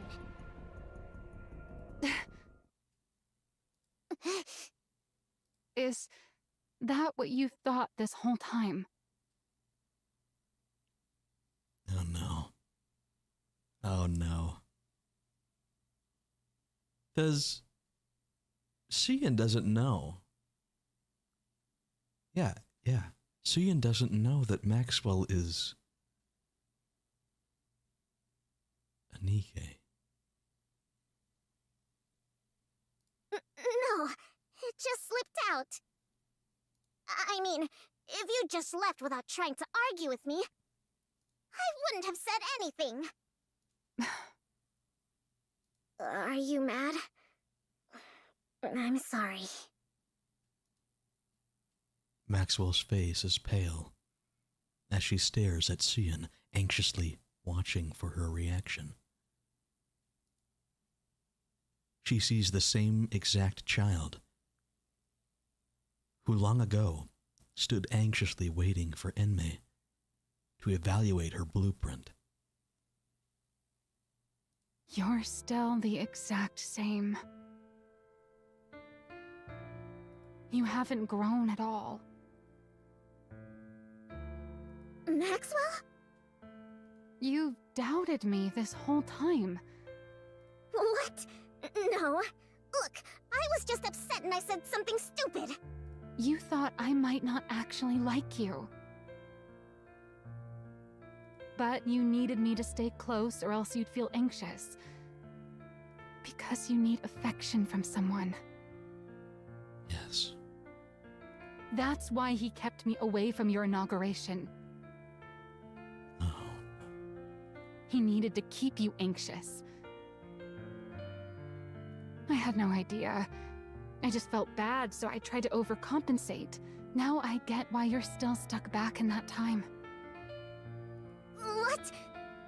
What are you talking about? If you're not going to make any sense, just leave. I want to be alone. Why? Are you gonna go run to your hideout once I'm gone? Cry all you want and then throw it all away again? What? People are saying you failed. I'm asking if you're going to just believe them and give up again. What else am I supposed to do? No matter how hard I work on something, they always put me down. They say I'm a failure, that I'm no good.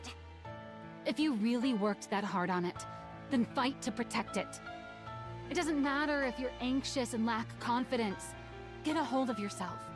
Take responsibility. Responsibility? It's your project. You're the one in charge of it.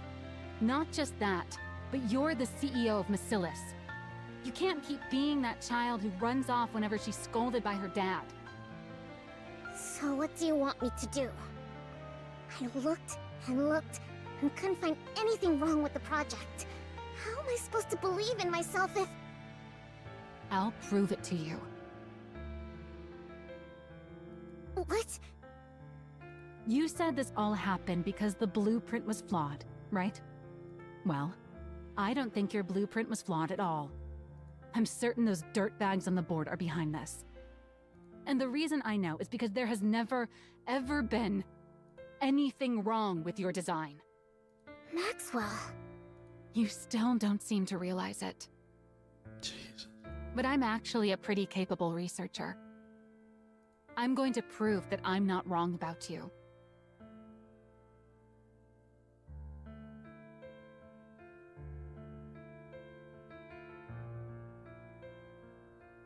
The mother that Cian never had. Maxwell, ordinary mechanic. Mom. And that I haven't been lying. Maxwell rises from her seat. So while you sit there sniveling, get ready to apologize to me later. You stubborn little baby. Maxwell leaves. I talked a big game back there. But there really is nothing in the lab. That must mean the cause isn't anything around the body makers. It's somewhere else entirely.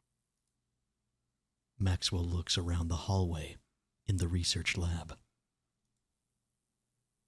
With all experiments currently suspended, the deserted hallway is completely quiet.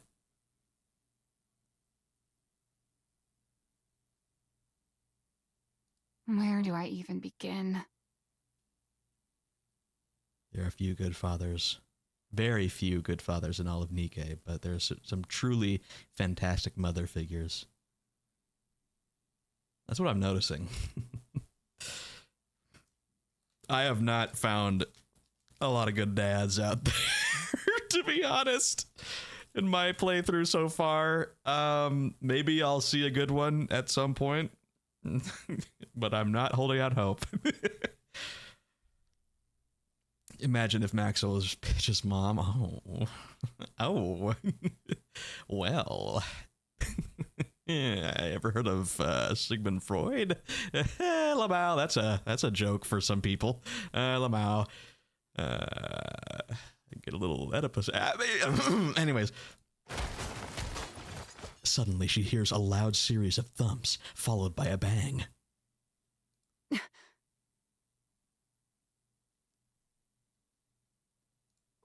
What was that sound? There shouldn't be anyone here. This is a huge crash. She hears it again. Maxwell cautiously approaches the source of the sound. Hero punch! 100 strikes! Laplace is hammering a sandbag with a flurry of punches. You? What are you doing here? Oh, I've seen you before. You're the one in charge of making heroes. Your name was, Maxwell. That's right, Maxwell. You completely forgot, didn't you? Anyway, what are you doing here? I'm training. For what? To become a hero. I was told that to become a hero, I have to train every day, no breaks. They said it's the only way to get the energy in my body to go up. Yeah, that is what we wrote in the manual. But you've actually been sticking to it? Even with everything that's going on? That's right. If I'm gonna become a hero, I gotta do it. Haven't you heard the rumors? Rumors? If you haven't, then never mind. You mean that the project might be scrapped and that even the bodies from the first round might melt at any moment?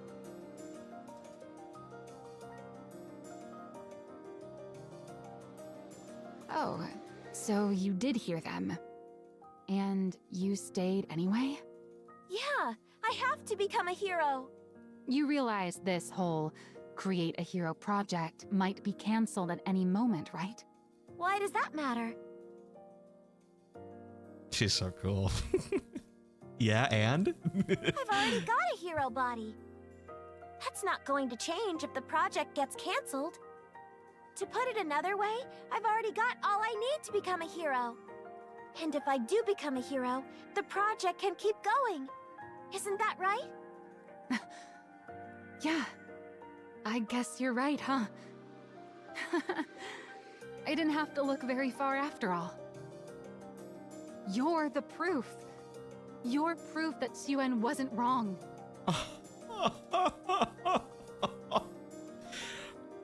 Oh my god, no, I'm gonna cry. Fuck. Side note, I did actually end up using Holdout for a hero during my pulls. Nice. Did you get her? Yep, Suen's totally right. She made this body for me after all. I'm sorry. Huh? What for? I thought you were a fake. But it turns out you're the real thing. You really are set on becoming a hero. That's right. I'm gonna become a hero. It's another thing Suen was right about. 10 for each. Damn, nerd. Okay, hell yeah. If heroes are real, you're exactly the kind of person who should become one. Looks like I'll have to apologize to Suen too. I don't know what for, but definitely apologize. Huh. This is good. I've found solid proof that the project was a success. Now I've just gotta search even harder. Search? For what? Whatever caused the second round to fail. I'm convinced it wasn't Suen's blueprint. There's got to be something else. To put it in terms you'll understand, there are villains out there sabotaging this project. That's one way to get it across. There are? Yeah, and I have to find proof that they've been interfering. I don't know where to start. But if I keep digging, something's bound to turn up. No matter how perfect someone may seem, everyone's bound to have an opening, or something that just sticks out as being suspicious. Suspicious? Suspicious? Suspicious? What's that face? Look at that face. Oh, that's great. Oh, there was something. What? You startled me. What do you mean there was something? I love that face. Something suspicious. The place thinks I'm a villain. Oh, metal. I'm sorry. Don't be suspicious. Don't be suspicious. What? I saw the person who did the daily injections give the other candidates some strange medicine. A researcher? No one gave us that kind of medicine when I went into the capsule. But I heard the person say that there had been some change to the experiment and they needed to take the new medicine. Oh, shit. And how exactly did you hear this? I was passing through the hallway. Ever since I got this body, I can hear things clearly even from far away. Oh, fuck. Do you happen to remember where they were handing out that medicine? Would you look at that? Maxwell lifts up a medicine container that had been discreetly hidden. I can't say for certain this is the cause, but I'm sure we'll find out once I run an analysis. Oh no. Thanks for the... What are you doing? I smell something burning. Something... burning? Oh no. Maxwell dashes out into the hallway and looks around. Smoke is seeping out from the far end of the hall. What is that? A fire? But then why isn't the fire alarm going off? They are sabotaging this whole thing. Maxwell looks towards where the smoke is billowing out. That's where the lab... Oh no. Run! What the fuck is going on?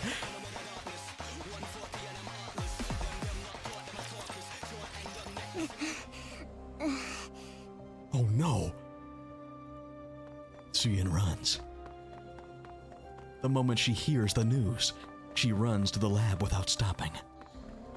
All sorts of thoughts go through her head. I never should have started the project. I never should have blamed Maxwell.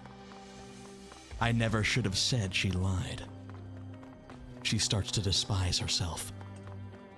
She despises herself for yet again putting the things that matter most to her in danger, even after all this time. And for being unable to do anything other than run so feebly. Then the regret kicks in. If only I had been more ruthless like Father and Jin, none of this would have happened. At the end of all that running. What the fuck is going on? What? She witnesses her own research lab go up in flames. No! Maxwell! Maxwell's in there! Oh fuck! Suyin rushes frantically towards the lab. Miss Yuan, it's too dangerous. The researchers block Suyin's path. The building's collapsing. You can't go in there. Let go! Let go of me! Anyone else getting Big Hero 6 flashbacks from watching this? Yes! Yes! Maxwell's in there, you hear me? Maxwell's in there! The lead researcher is still inside? Oh my god. The building's entrance begins to cave in. No. No. Watching the entrance collapse, Suyin sinks into the ground. What do I do? If I lose Maxwell too, then I'll be all alone again.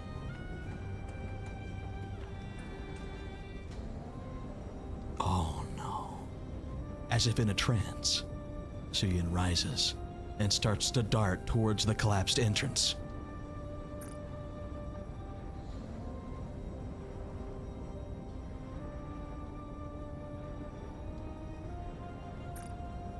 Miss Yuan!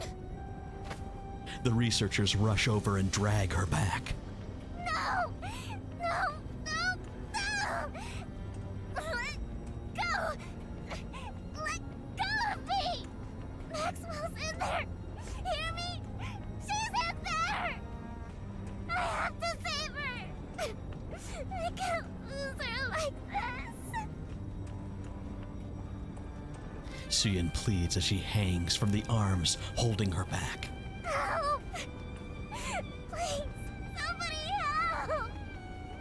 Save Maxwell!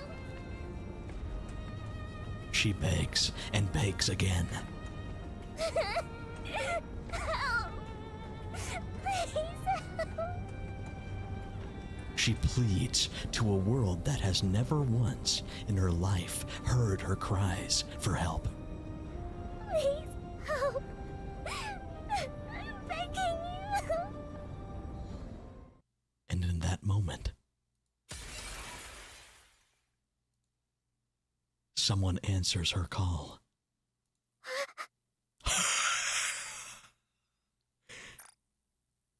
God, look at this shot.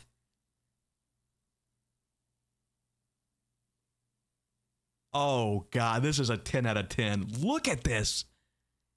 They even got the reflections in the broken glass.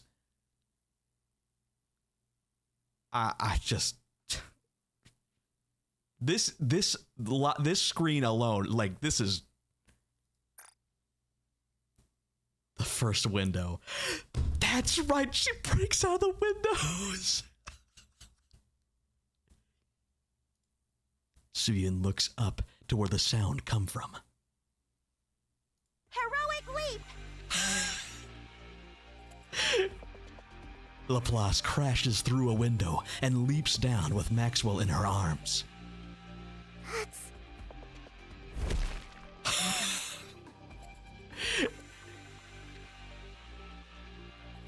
Laplace lands heroically on the ground. All right, we made it out!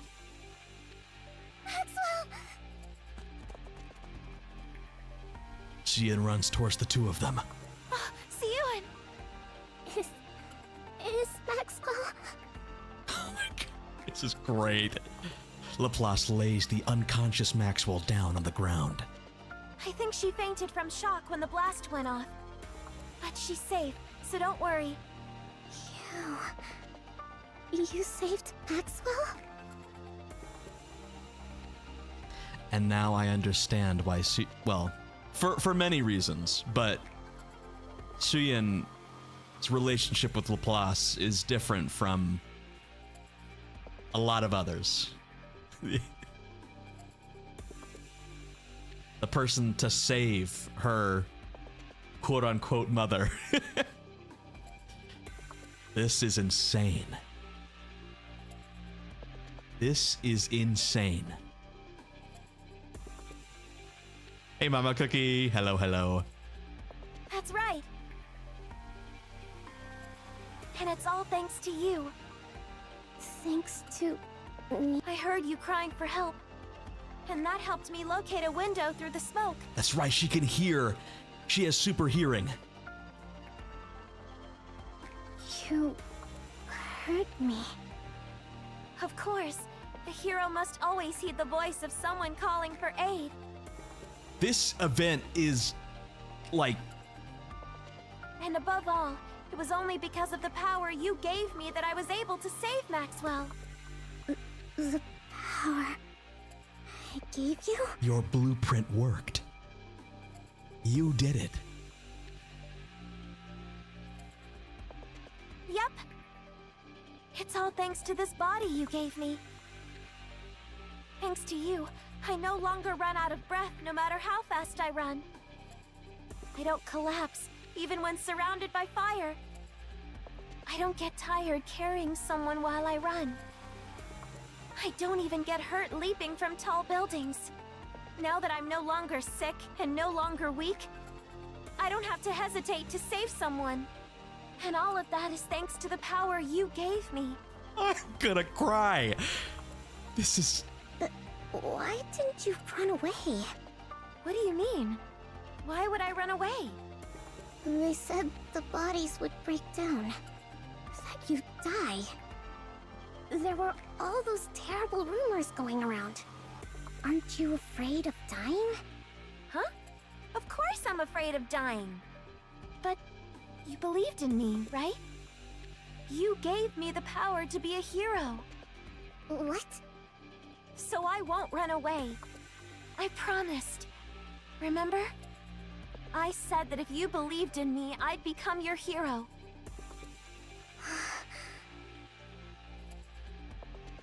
Bravo. Just one chance. Jesus Christ. If you believe in me, then no matter what trials or difficulties may come, I'll become a hero right before your eyes.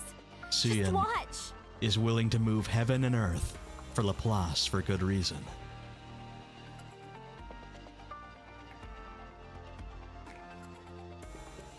So don't give up, Cian. Project Matisse is guaranteed to succeed. Because I'm going to become your hero. Just watch. Oh my god! You guys! Laplace holds out her hand. Cian looks down at Laplace's hand, and then up at her shining eyes. The hero Nikke, born from the blueprint Cian created. The only one who answered her call in a world where no one would help her, is looking at her with the very same gaze as the heroes in those movies Cian used to watch so long ago. They watched the same one, Ultra Hero, in front of the same TV. Having now proved without a doubt, she is a hero. Yeah. You're going to become a hero. I'll make sure of it. I'm going to bet everything on you. Everyone in the world will think hero whenever they hear your name. No matter what it takes. Laplace the hero.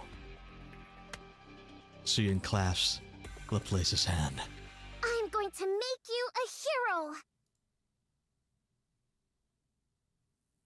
Maxwell opens her eyes. Where am I? You're awake. I thought for sure I was gonna die in that fire. Laplace grabbed you and jumped out of the lab. She did? Know what she said? That she was only able to save you thanks to the power I gave her. And that she heard my voice calling for help. So, how did she look to you? Like a hero. Oh. See? I'm so glad I have a VTuber model. So you guys can't see my fucking blubbering eyes. Oh, fuck. There was never anything wrong with your blueprint. Yeah, you were right. I'm sorry for calling you a liar. Apology accepted. You're not going to waver like that anymore, right? No, no more hesitating.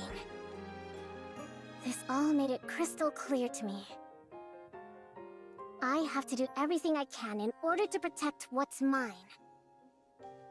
It's the only way I won't lose what's most important to me. And as for you, don't go putting yourself in danger again. Got it? Were you that worried? Of course I was. When I thought you might die, It's okay. It's okay. Oh my god.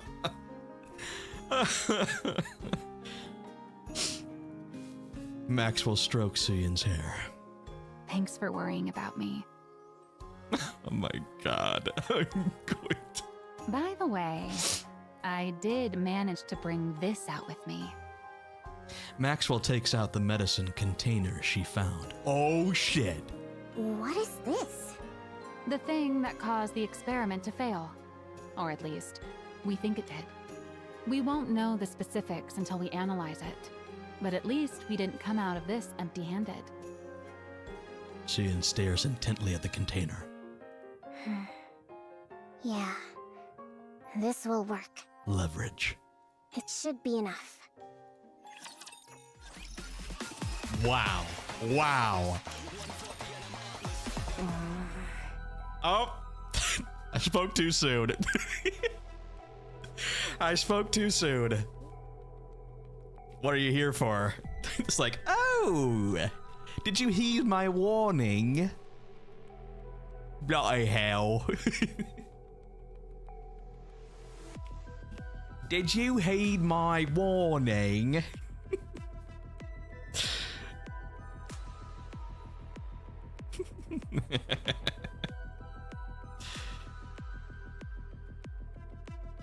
Oh god.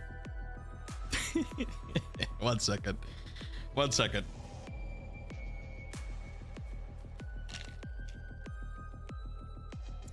Perfect accent. Thank you. Yeah, Jian has a British accent. Put the fries in the bag, you skibbity twat. See, the thing, like, I can only do like a Cockney one, cause, or a Cockney one. I don't know. Anyways. Here we go. I never imagined you'd be the one to reach out first.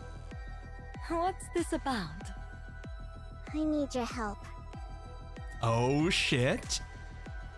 Suyen reaching out to Jian this time. What? What? I'm asking you to help me. Another surprise.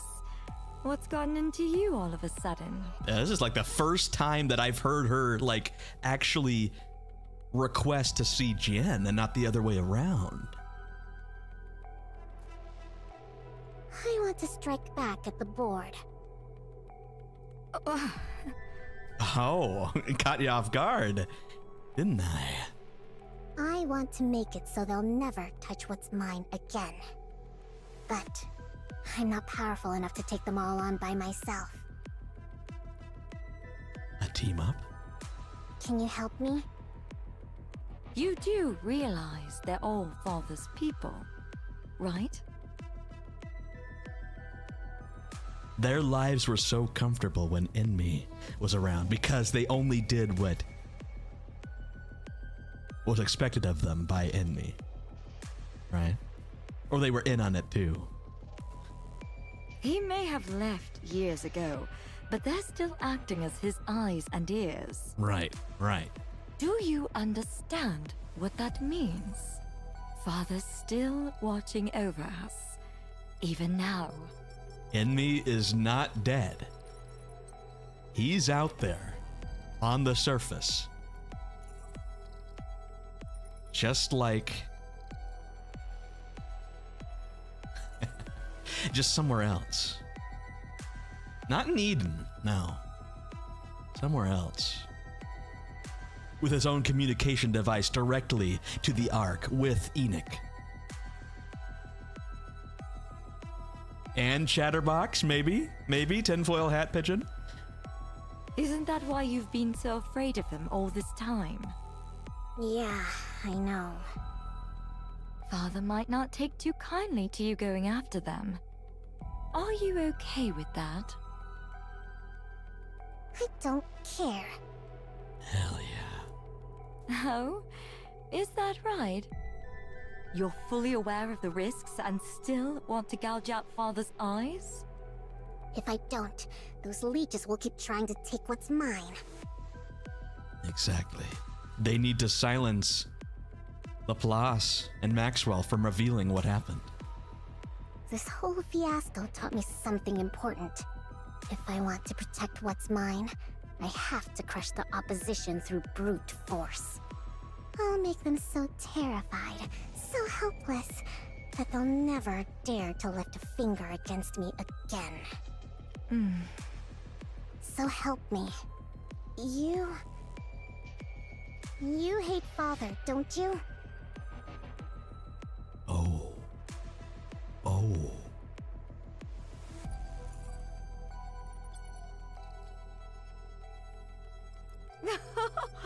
Oh, you're really prepared to go all in, aren't you?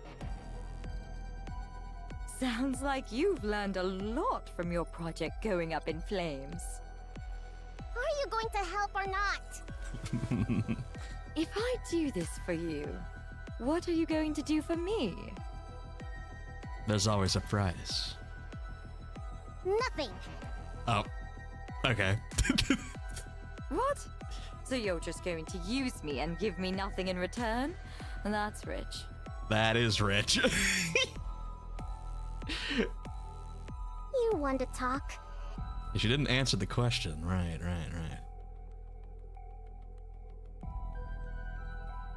Those roaches bother you just as much, don't they? That's why you kept coming to me, egging me into fights with them. You want me to get rid of them. Ah. Right. Oh. And what makes you think that? No eyes. Eyes are closed. If you wanted my position, you'd have taken me down long ago. You've had plenty of time and reasons to do it. But you didn't. That means you're thinking the same thing I am. Mutual back scratching. She didn't deny it. Right. Tell me I'm wrong. Oh, looks like you've figured me out. Okay. Here we go. Wow. You're right. I loathe those vermin just as much as you do. Yes. Let's bring it all down. Acting as father's eyes. That line was so hot. Right? Just the thought of it makes me want to grind every last one of them to a pulp. Oh my god, I love this. Sure. I'll help you. Gosh, Jian is so... Top 5 characters for me. Holy shit. Where do I start?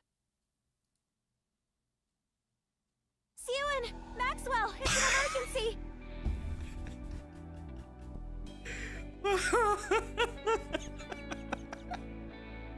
Oh my gosh. Oh man. What a fantastic face. Makes you forget that that's Marion's voice actor. Yes. Pigeon wants to be grinded by Jian first. What? The true face of a hero. Right. There's no one in the dorms! Everyone packed up and left! Oh no! Stop shouting. We already know, so get over here. You know? Laplace comes over to Maxwell and Cian. Everyone who was left took their compensation and chose to be turned into ordinary Nikkes. I thought at least 1 or 2 would stick around, but none did. Yeah, after that backlash and everything that happened, yeah. I wouldn't expect anyone to have the resolve to stick around after that. That's why it's up to Laplace. It's fine. We wouldn't be able to make anything but scrap metal with that kind of trash. There she goes again with the scrap metal. Scrap metal? Oh. Here's where Laplace has a little bit of a taste as to Suyen's thoughts on most Nikke's. Quote unquote most. Suyen, how many times do I have to tell you not to talk like that? I'm just calling them what they are. What else should I call them? Worthless failures like those aren't Nikke's. Not just anyone gets to be called a Nikke. This whole thing has made that clear to me. Real Nikkes are different from scrap metal. They don't lose their memories just because their body's been swapped out. Nikkes have the power, the superhuman power, to overcome anything thrown at them. It's a name fit only for a precious few, like the heroes I'm going to make. Oh no. Ah, so if they're precious, they're Nikkes, and if not, they're scrap metal? Oh god. Oh god. Maxwell. Uh-oh. Ugh, enough. See, now you've got Laplace picking it up too. Anyway, that's not important. What matters now is that our project is devoted to a single person. Right. Just one person? That's right. Until the first Matisse squad is complete, this project will be focused on further developing just one person. You. What? There are no other candidates. You're both the first and the only member of Matisse right now. If we manage to get you up to the proper specs, the project will be a success. If not, it'll be a failure. We'll determine which it is in a month from now. You will bring down a Tyrant-class Rapture by yourself. A Tyrant-class Rapture? All by herself? I am. Do you really think that's possible? It has to be. It'll take at least that much to prove to the world that you're a hero. You think you can do it? I can do it. I mean, I'm going to do it. I have to become a hero. Good. She's a little bit nervous. Then let's get started.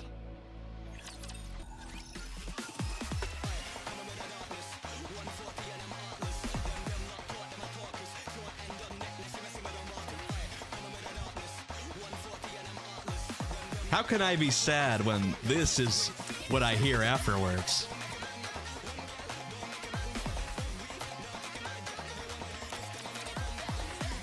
By the way... All right.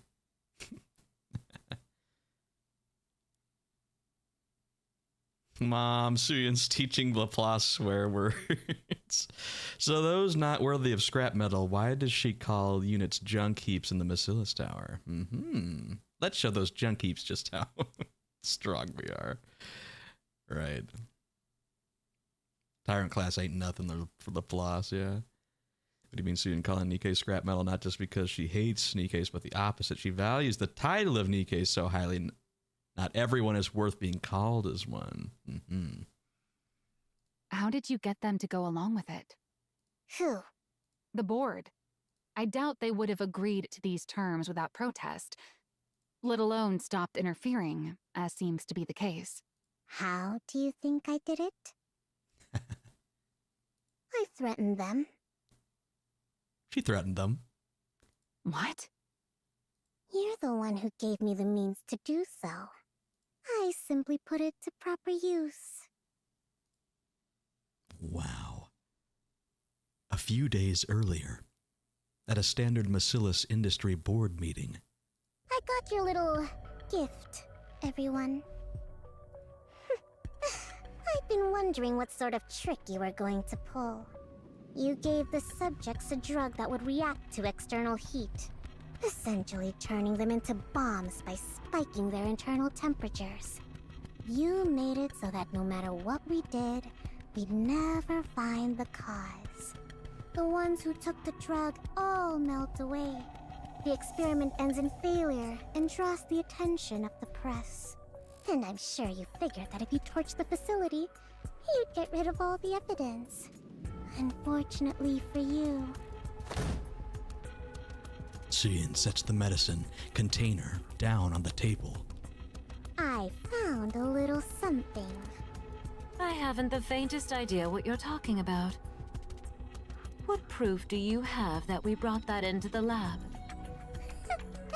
I figured that's what you'd say. And you're right. There's technically no proof you did it. But that's fine. It doesn't matter. Because I have no intention of using this to prove either. In response to the public outrage, we can just throw some money at the protesters and bereaved families, and they'll quiet down. As for the 8 who melted, so long as we build a proper Matisse Nikke and show the world what she can do, everyone will change their tune and start calling them a noble sacrifice. So then, why do you think I showed this to you? Aren't you curious? You. Suyin points at the female board member. You take supplements every morning, don't you? Do you remember what they look like? Oh! What? And you went to the hospital yesterday. Oh, or was it the day before? Do you know every last ingredient of the medicine they gave you? What the fuck? An eye for an eye. Fire with fire.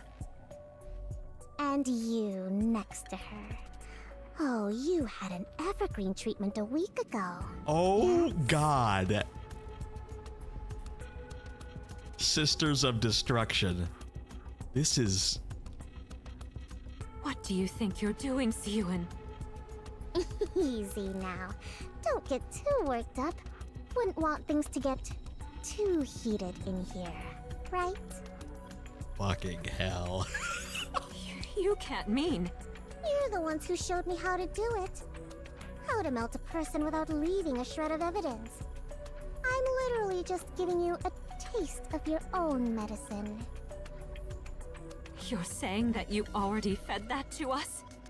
Oh, I just remembered. They said it's going to be hot outside today. Fucking hell. If you don't want to die, maybe you should ask Enoch to adjust the temperature. Or you could turn on the AC at home and never set foot outside. Oh, or maybe go to the bathroom and wait for it to pass naturally. You never know. The drug might come out the other end without any trouble at all. Suyin! Suyin pounds on the desk in front of the female executive. Listen carefully. You seem to be under the impression that I'm still that same hopeless little girl trembling up on the podium. But if you step out of line one more time and lay a finger on what's mine, I'll light a fire right next to you while you sleep. Enmei really succeeded with making a monster out of both of them. I will melt every one of you from the inside the second you rub me the wrong way. Is that clear? The room falls silent. Finally, a little peace and quiet in here. Well then, do pray for my project's success. I'm sure even good-for-nothings like you can manage that, right? You mean those pills?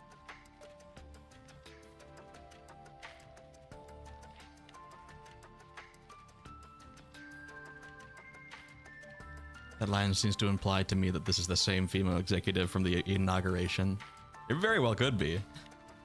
Yeah. One look at the container and they all practically wet themselves, saying they'd never pull anything like that again. So they just admitted to it. What were they going to do? Deny it? I already knew. Yeah, I guess that's true. If you already know as the CEO, then there's not much they can do. Regardless, I'll be ramping up security way more than before, so you won't have to worry about... Breaking news. Uh-oh. What's the news gonna say? This morning, a female executive of Macillus Industry identified only as Miss A was discovered dead at her home. Fuck. What? Miss A. Reports indicate she was found lying in bed with burns caused by extreme heat covering her entire body. This shocking turn of events comes... What? Burns all over her body? That sounds exactly like... Oh my, what a vicious world we live in. And one of our executives, no less. Whoever did it must have really hated her. Maybe she should have treated people better. Walking. Suen, What? What are you getting all serious for? you said you only threatened them, right? Of course. What? You think I went to their houses and set them on fire? When would I have even had time for that? That's true. You've been so swamped with Matisse that there's no way you could have done it. Yeah, there's no way. There's no way one of the daughters of Enmei could have done that, right? Now the other one. Look, I just reminded them of who they're dealing with so they'd get in line. No, really. Look at you, all grown up now. Confronting the board and bringing the hammer down on them. You're starting to sound like a proper CEO. I guess I can't call you a pipsqueak anymore. Were you still thinking of me as a kid this whole time? Maxwell pats Suyin on the head. No one will believe them. Just keep doing what you're doing, okay? Maxwell, why are you talking like that? You sound like you're planning on leaving. No, it's just... when the lab caught fire and I was trapped inside, I wasn't expecting Laplace to come save me. I figured I might die, and all sorts of thoughts started to run through my mind. Like, how I won't be able to be by your side forever. And honestly, that's how it should be if you're ever going to stand on your own 2 feet. Why would you think that? Come on, have you ever thought about how old I am? I don't like where this conversation's going. Sure, Evergreen keeps me as limber as I was in my younger days. But believe it or not, I've been here at Macillus since your father's day. And since I'm only human, there'll come a time when my mind starts to age. When that happens, I'll have to hand this post over to someone young, whose intellect is still sharp.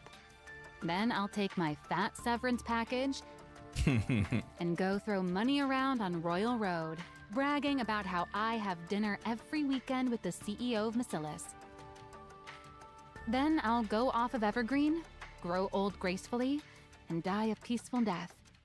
Isn't that how it should be? I don't know. Instead of dwelling on that sort of thing, you should put your mind to upgrading Laplace's weapons.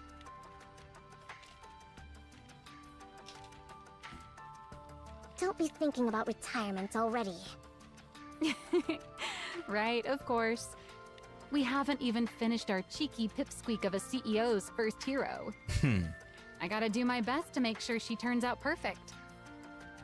Maxwell rises from her seat. All right, now that the weapon adjustments are done, what do you say we get this project rolling again? After Project Matisse resumes, Suyin builds an entirely new research team, choosing based purely on ability. Notice how she says she would still be around for Suyin as a friend, even after she leaves the company, having dinner every weekend. Laplace, the only participant left, has her body personally readjusted by Suyin and Maxwell. Now, we're going to inject electrical energy to push your core's output to its maximum. Do you remember the injections you had before you got this body? Yeah, they made me nauseous and it felt like my insides were burning. Right. That injection was meant to give you a preview of the procedure to determine whether you could handle it. This new one will be several times worse than that one. Uh-oh. It'll feel like your body's being torn apart. Speaking of, I'll assume we probably read hard mode today too. Yes. People said that I could watch it. So, we'll do that. Oh, I see. Are you ready? Of course. Then let's begin. I heard it was crazy. I know nothing of what is going to happen, but I heard it was crazy. So I'm very excited to see it after this.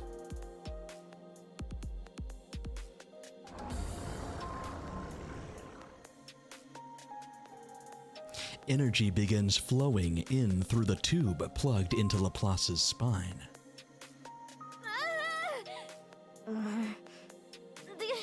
It feels like I'm dying, but I can take it. Good. Just hold out a little longer. We have to do this to bolster your energy output. Got it. The energy injection boosts every feature of Laplace's body. By the way, why don't you ever use your antenna? Antenna? Those things that look like horns on your head. They detect electrical signals so you can tell what's around you. In theory, you should be able to pinpoint the location of everyone on this floor. But I don't think I've ever seen you actually do anything like that. Jesus, that's insane. Electrical signals? Am I supposed to feel them? Yeah, the antenna on your head detect them. Oh, I got it. I'm gonna try taking in the electrical signals with my whole body. What? Laplace flings her arms upwards towards the sky. Electrical signals, come to me! Come to me! I'll take all of you! I'm starting to feel like this is a waste of good tech. Does she really need something so refined? No, let's save it for whoever's next. Good idea. Oh. We've already learned this. Please remind me in the chat. Drake has a specific power as well to like what was I remember in the early chapters with like Gravedigger, if you guys remember that. What was Drake's ability to like pick up it's like on the tip of my tongue.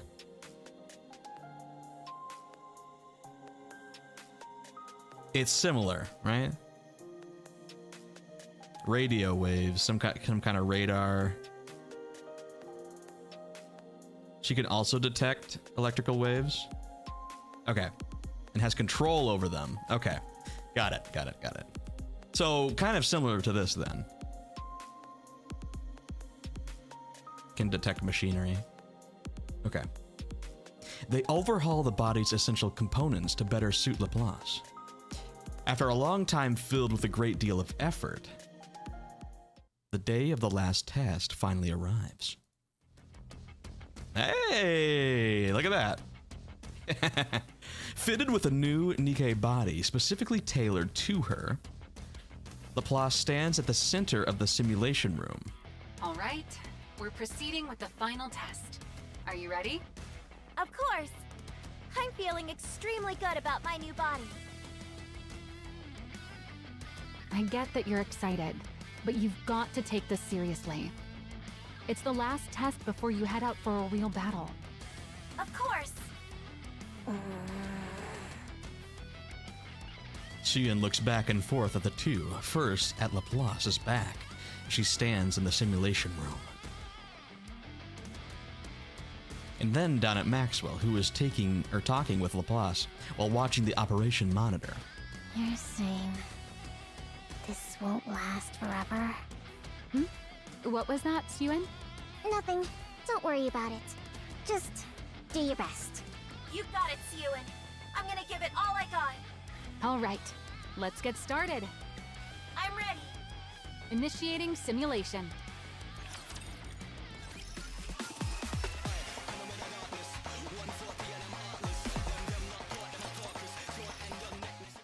The day of the test. Laplace ascends to the surface. So this is the surface. Excited you get to see it in person? You bet! I thought the sky up here would be just like the Arks. Laplace looks up at the sky. But it's completely different. Even the air feels cleaner. Imagine just being in the Ark forever. Then you go up to the surface and breathe in the actual Earth's like atmosphere and like man, no smog up here.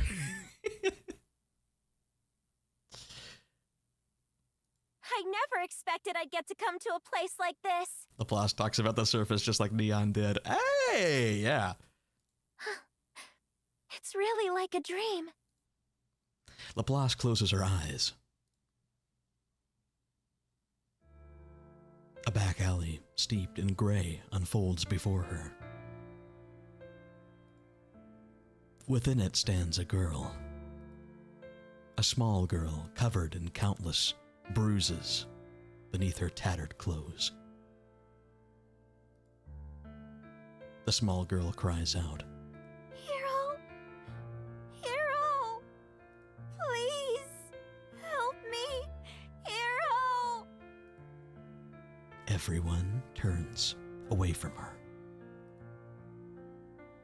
Both the powerless and the powerful alike, as well as the Nikkes. They all walk away, leaving the girl behind in the rain. Laplace opens her eyes. Banger. Absolute banger. Look at that. Fuck. She looks down at her hands.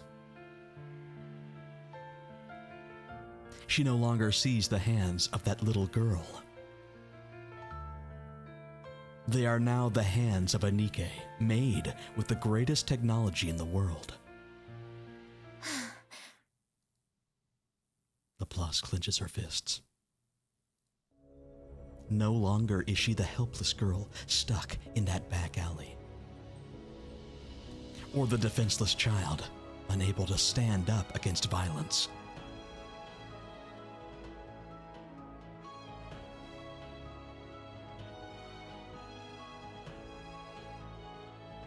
Or the powerless victim who cries out for a hero.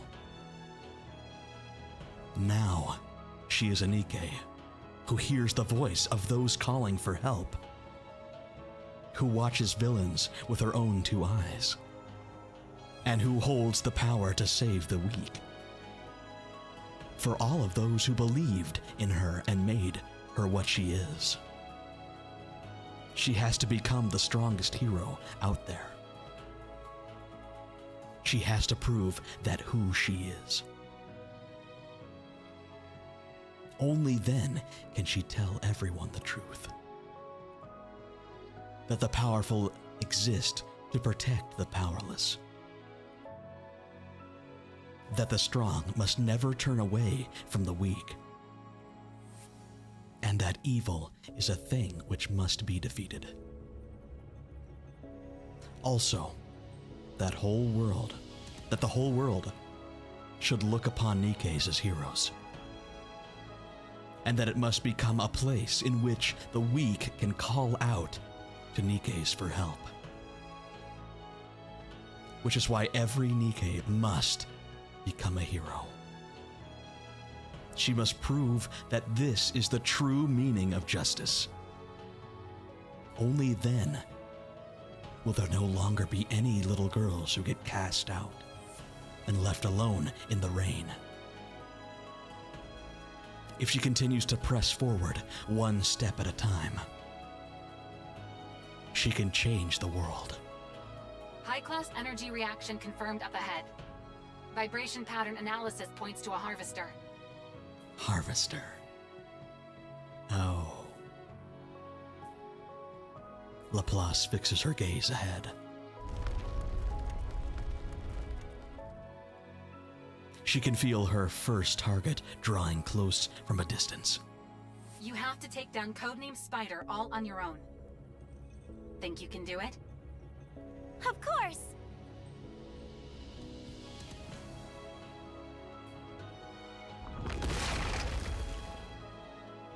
The harvester thrusts its legs up out from the earth.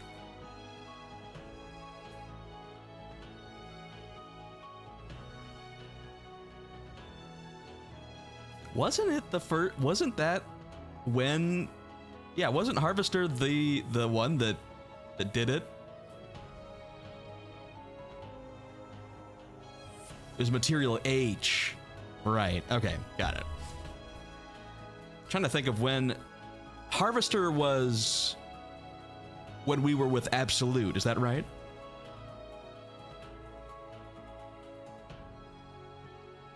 Trying to think of when Harvester was and when Material H was, because Material H was with Gravedigger and Matisse. Right.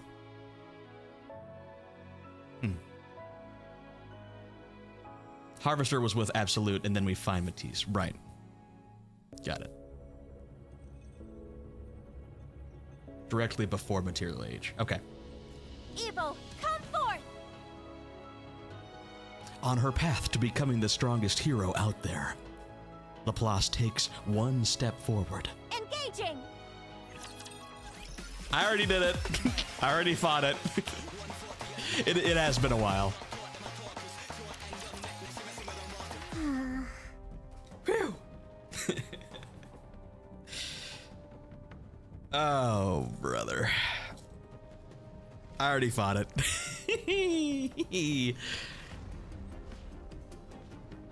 Suyin watches the operation room monitor anxiously. On it, Laplace is shown battling on her own against the Harvester. God damn, that was loud. Laplace fires a massive beam of light that strikes the Harvester's leg, and it comes crashing down to the ground. Direct hit. You've staggered it. Finish it off, Laplace! What the? Oh, you've gotta be kidding. Did they hear that thing go down? Drawn by the sound of the Harvester crashing to the ground, a swarm of raptures rushes towards Laplace's location. Laplace, a raptor swarm is coming your way. They're low level, but there's a whole lot of them. Can you go take them out? Of course! Laplace charges straight for the rapture horde. Suyin clenches her fists in anxiety. The Harvester's destroyed leg begins to move. The Harvester's leg has fully regenerated. It's about to get back up. It's moving already? You have to knock it down again before it gets back on its feet. Can you target the core? I'll try. Fuck. She knows the strats. Laplace! Suyin, don't worry. The hero you made is not going to fall. Justice shall never be defeated. Laplace aims her weapon at the Harvester and steadies herself. Here I go again! Light gathers at the muzzle of Laplace's gun. She already pushed her output to the limit with that shot earlier. She's going to try it again? Suyin thinks. What are the odds of Laplace winning? No matter how much she runs the numbers in her head, no clear answer comes. What does come is a perplexing, preposterous, and unscientific sense of faith, which gives herself an irrational answer. It tells her that her hero, Here and now, I will prove that justice prevails! Laplace fires an enormous beam of light that speeds towards her Harvester's core. Her hero is sure to win. Harvester eliminated. Mission complete. Jesus fuck. She really did it.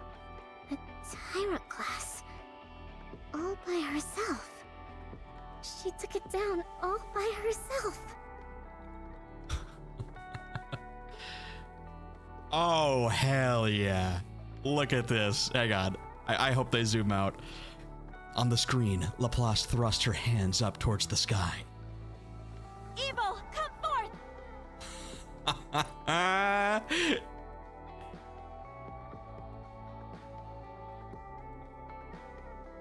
I love that. God, she's so cool. No matter what torment you inflict on others, so long as I still stand, I have to watch Gurren Lagann. I have to. As someone in the Discord, we need to watch it, okay? We need to do a movie night. You need to remind me. We need to watch it one of these nights. Please. Or else I will forget. But we need to watch it. hope will never be extinguished. Justice shall never be defeated. It's then that Suyin once again realizes that she has made a true Nikke. The hero is victorious. Suyin smiles as she watches Laplace gaze confidently towards the camera. Laplace's declaration marks the moment that Project Matisse became a success.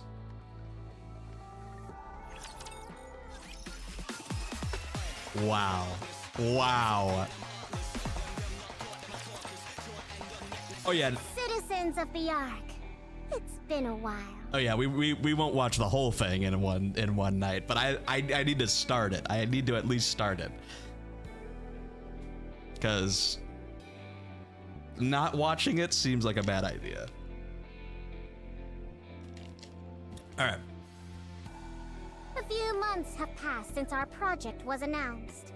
I'm sure you've all heard a fair amount of news about Project Matisse during that time. While it is regrettable that not all of it has been positive, the attention it's received shows just how important the project is. Flashback to her first speech to the public. Look at this. Reading off of the prompter, shaking after every word, and now look at her. Now, with such a popular project underway, what could have possibly caused me to address you here today? It must mean we've got some results to share with you, right? There are some out there who already know. But allow me to introduce her to everyone else. Behold, Miscellaneous Industries' very first hero Nikke, Laplace. Your hero is here. Laplace lands on the stage heroically to cheers from the crowd. Citizens of the Ark, it's good to meet you. My name's Laplace. I hope for the day when everyone will once again regard Nikkes as heroes. To that end, and from this day forward, Matisse will be protecting the Ark. I will be protecting the Ark as the strongest hero there is. Hear that? She has a great voice, huh? I am here today to announce that Miscellaneous Industry, with me, Suyin at its helm, will continue to produce Nikkes of a brand new caliber. I'll devote everything I have to making new heroes to save the Ark. Anyone who wishes to join Matisse can apply at any time. I am. Project Matisse is always waiting for new heroes.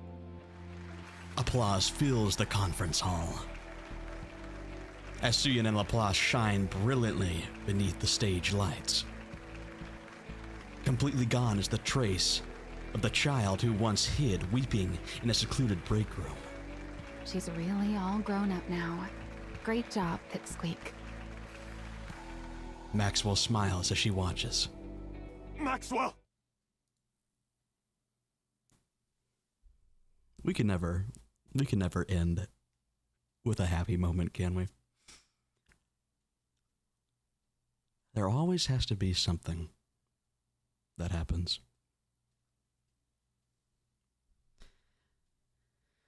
All right. Here we go. Save me! What's going... Suen! Suen is trying to kill us all! What? Did you see that, Maxwell? Everyone's beyond thrilled about Laplace. The project's a resounding success. Once I gather 2 more and form a squad, no one will ever be able to cross me again. Suen. Yeah? Yeah?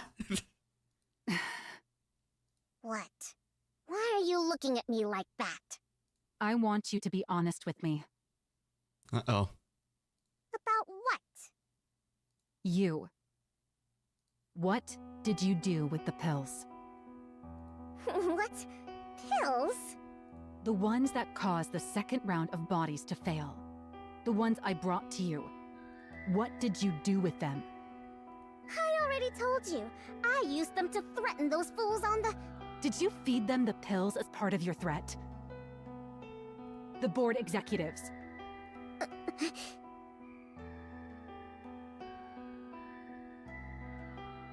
What are you even talking about? How would I even do that?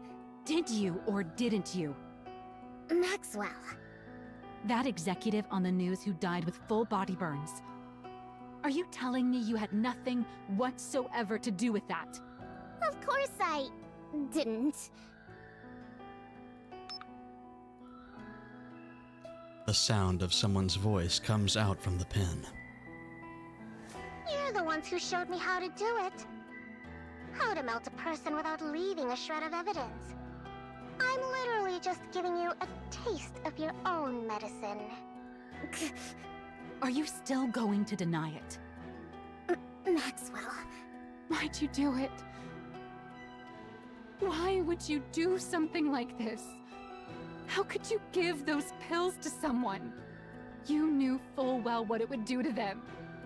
How could you do something so cruel? They're the ones who started with the cruelty. What?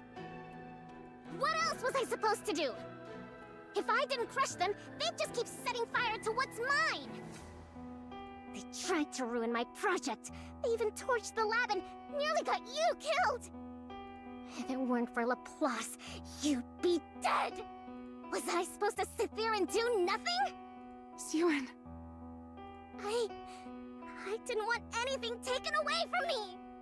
I didn't want to lose everything important to me and just be left there to cry about it again. That doesn't excuse murder. Just because something was taken from you, or something precious to you was threatened, it doesn't justify you killing someone. Plenty of people have had miserable lives and still don't make that choice. They find another way. They make a different choice. You really think it's that easy? You know exactly what these people are like. They'll do anything to take me down. If I don't hit back at them with the same force, or even more, they would have come after us. Me, you, Laplace, all of us. They would have tried to kill us. I had to keep them in fear like my father did, or else they'd just keep looking down on me and try to ruin everything. Mm-hmm. I had no choice. Did you even try anything else? What? All I'm hearing from you is conjecture. You just assumed nothing else would work, right? Okay, then what else could I have possibly done? You're no longer that powerless little girl crying in the break room. You're the CEO of Macillus. Oh yeah, no, I totally get what you're saying. Agenda. They could have definitely deep faked that too, yeah. With the same power that let you swap out someone's medicine, you could have just as easily forced them to face the law. It would have taken a lot more time and effort, but I'm sure you could have done it. Did you ever once think to try something like that? That's... If not, you didn't really do this because you had no choice. You did it because you decided it was the easiest and most efficient method. Tell me I'm wrong. Fuck. Suen, do you know who kills people because it's efficient? Uh-oh. A monster. You're doing the same thing that those monsters you were so afraid of do. A monster? Did you just call me a monster? How could you say that to me? You, of all people. How could you call me a monster? You said it yourself. That it was good I'd learned how to be tough on the board. You loved it! Now, suddenly, I'm a monster? I did all of it! For you! I never wanted to see you get hurt again. She had the power and the ability to take care of the board without murder. Mm-hmm. But I think Jian got in her head as well. Suen, you... Why do you make it sound like it's all my fault? You've seen everything that's happened to me. You know how miserable my life has been. How can you condemn me? How can you say it's all my fault? As soon as you kill someone, you lose the ability to debate who's at fault. Batman. Batman. Why can you not understand that? What? So you wanted me to get everything taken away? To lose everything? You wanted me to stay some useless idiot who can't do anything? I never said that. Then what? What do you want me to do? Do you really not feel a single shred of remorse? You murdered someone, Suen. You took their life. Choose your words more carefully. It's not like I did it myself. Ordering a killing is still murder. No, I never ordered anyone killed. I only had someone administer the drug. How does that make it murder? What? I gave them a warning. I told them to be careful of being anywhere too hot. She didn't listen to me. She pulled the trigger herself. Just then, a moment from the past resurfaces in Maxwell's mind. Everyone born into Macillus is the same. They're either a monster, or they fall short of becoming one. You think the small one is any different? Is that so? I wonder if you'll still be able to say that once time has passed. If you can't bring yourself to leave the small one's side. The day will come when you'll realize the truth in my words. God damn. Yep. He was right all along. He was right. You're just another monster from Macillus, when all's said and done. Maxwell? Maxwell walks over to Suen's desk and slams down her letter of resignation. What's this? Your resignation? You're leaving me? If you'd shown a shred of remorse, or even a little fear, I was just going to take the letter back home with me. But no, you don't see anything wrong with what you did. Nothing. That's... I can't do it. I don't want to watch you fall apart any further. You said it yourself. I know all about your life. Say goodbye to the only affection you've ever gotten. You're right. I was always there with you. Partly because I felt bad for you, but mostly because I found you admirable. Really remarkable. Do you know why? Because you fought to live as a human inside this monstrous place. I wanted to help you in any way I could, so I staked my entire life on you. But that's not the case anymore. You're no longer trying to live as a human. Seeing the girl I staked my life on slowly turn into a monster, that's not something I want to watch. It's not something I could ever watch. Maxwell. I'm not going to report you. I'm sure you could ensure it gets buried even if I did, with all the power you have now. But, Suan, when you do something wrong, there's always a price to pay. It might not be immediate, but it will definitely come. Yep. So just stop now, while you still can. Don't let yourself become any more of a monster. Maxwell.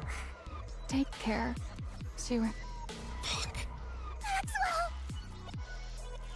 Maxwell walks out.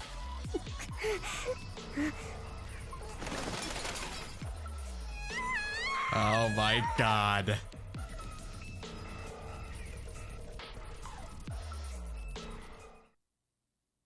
The next day. What's wrong? You should be celebrating right now, but you look terrible. Everything you wanted came true. The project is a success. You've got the entire board under your thumb. Applicants for Matisse have doubled, and I hear the second candidate for Matisse has already been locked in. I can't remember her name, but apparently she's quite eccentric. Come on, just say her fucking name. Say her name.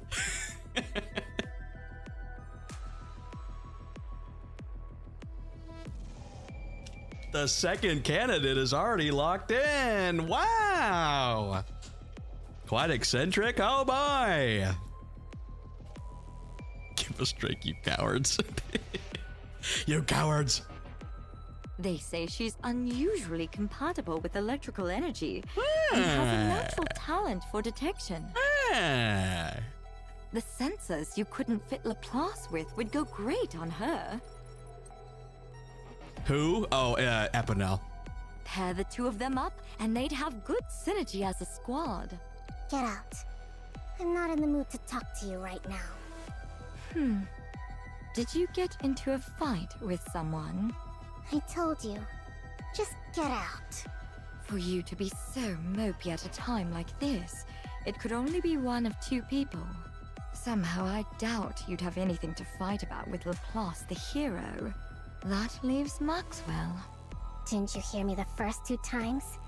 Get out. She found out, didn't she? What? She found out what we did with that drug, didn't she? That's why she's leaving, right? How do you...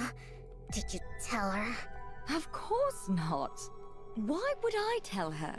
I'm involved in it too, remember? I just guessed. She watched over you with so much care that anyone would have thought she was your mother. For someone like that to turn her back and walk out on you, it could only really be one thing.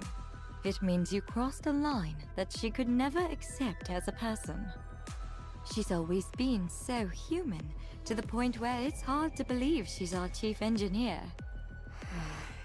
You don't want to let her go, do you? You may be bitter and hurt that she won't understand how you feel. But then when you think of having to live without her, you don't know what to do. Just like with Lala. Oh shit. Stop acting like you know what you're talking about. You have no idea. You know nothing! We both know that's not true. No one in this world knows you better than I do. Don't worry. As a special gift for how nicely this is all wrapped up, I've already arranged everything for you. What? There's no need to get angry. All you need to do is choose. Either keep her by your side forever, Oh no. or let her go.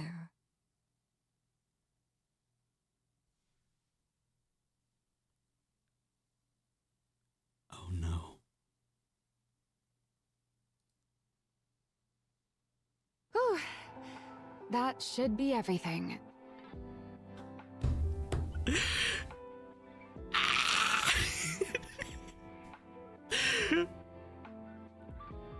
Maxwell looks at the boxes piled in the middle of her lab. Ugh, that's a lot of stuff. I guess it makes sense. I did work here for a long time. Maxwell sits down on the couch in the corner of the room. Got plenty of use out of this couch, too. We could use it a bit more. Never mind. Maxwell lifts her head and looks at the TV across from her. Suen used to sit here and watch those superhero movies. Time really does fly. Leaning back into the couch, Maxwell gazes up at the ceiling. Is walking away like this really the right thing to do? Maybe I should have stayed and tried to change her somehow. No, this is right. I've told her she's wrong and I'm stepping out of the picture. Maybe that will be enough to help her understand what she did was wrong. At least a little. It's something I have to do. Before she turns into any more of a monster. She's got Laplace beside her now too, so she'll be all right. God. All I can do now is help her out if she ever gets backed into a corner someday. Yeah, this is the right call. Who could that be? I'm not expecting anyone. Does the Matisse lab need something else from me before I leave? Oh no. Oh no. I'm coming. Just hold on a sec. I swear. Maxwell opens the door. A letter lies out in the hallway. What's a letter doing out here? Wait, is it from Suen? Maxwell takes a step out into the hallway.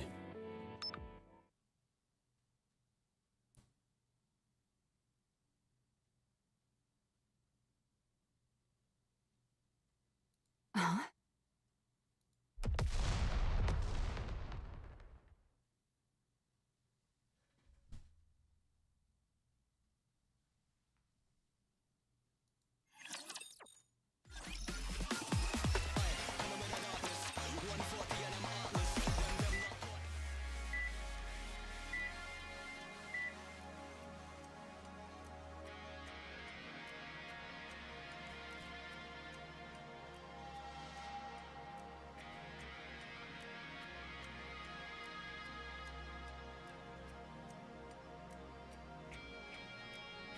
Jin is still a top 5 character, Pidge.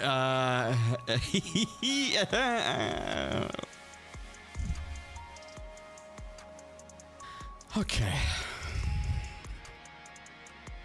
Maxwell opens her eyes. A hospital ceiling comes into view. Although her mind is still hazy, she thinks back to the last moments before she blacked out. There was a bomb. A bomb had gone off beneath her feet the moment she stepped into the hallway. Maxwell calmly takes stock of her own body. There isn't a single thing she can move.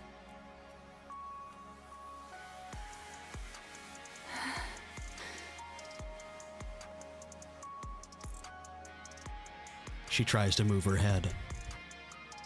Luckily, it moves. But only a little. Maxwell knows instinctively. If she falls asleep again, she won't wake up. When I said that Jian was top 5, I meant top 5 like best written characters. Sorry about that. I should have clarified. In no way was that indicative of like good well-meaning characters. I just think that she's an I should have clarified. This is reason enough to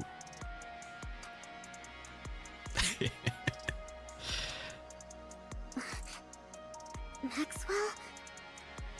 Jiren.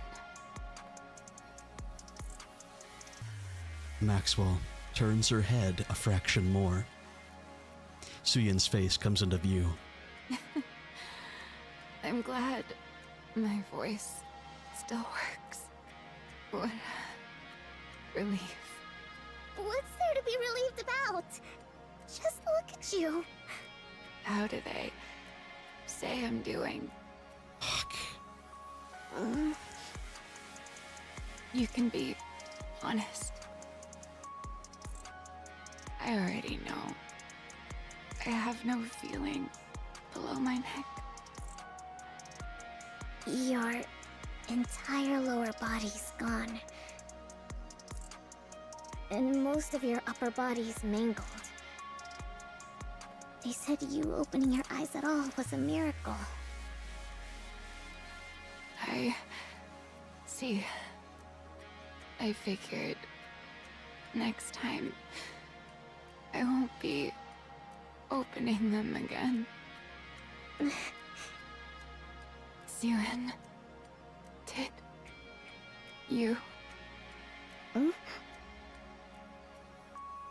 Maxwell stops herself from asking the rest of that question. She doesn't have much time left as is. And she doesn't want to hurt Suyin anymore. So Maxwell chooses to just believe in her. Never mind. I'm okay. I get to see you one last time before I'm gone. I'd say I'm pretty lucky. Fuck. You're not going to die. I will make it so you can't. What? Become a Nikke, Maxwell. If you join Matisse, then the squad will have a dedicated engineer. It'll give Matisse heroes that much more of an edge. She took the deal. She took the bargain with Jin to keep Maxwell by her side by any means necessary. The project you and I built will do even more good. This music ties perfectly. Jiren. And you'll be able to stay by my side and make sure I don't turn into a monster. I'll change. I won't do anything like that again. I doubt she knew, but Jian and her talked about the choice.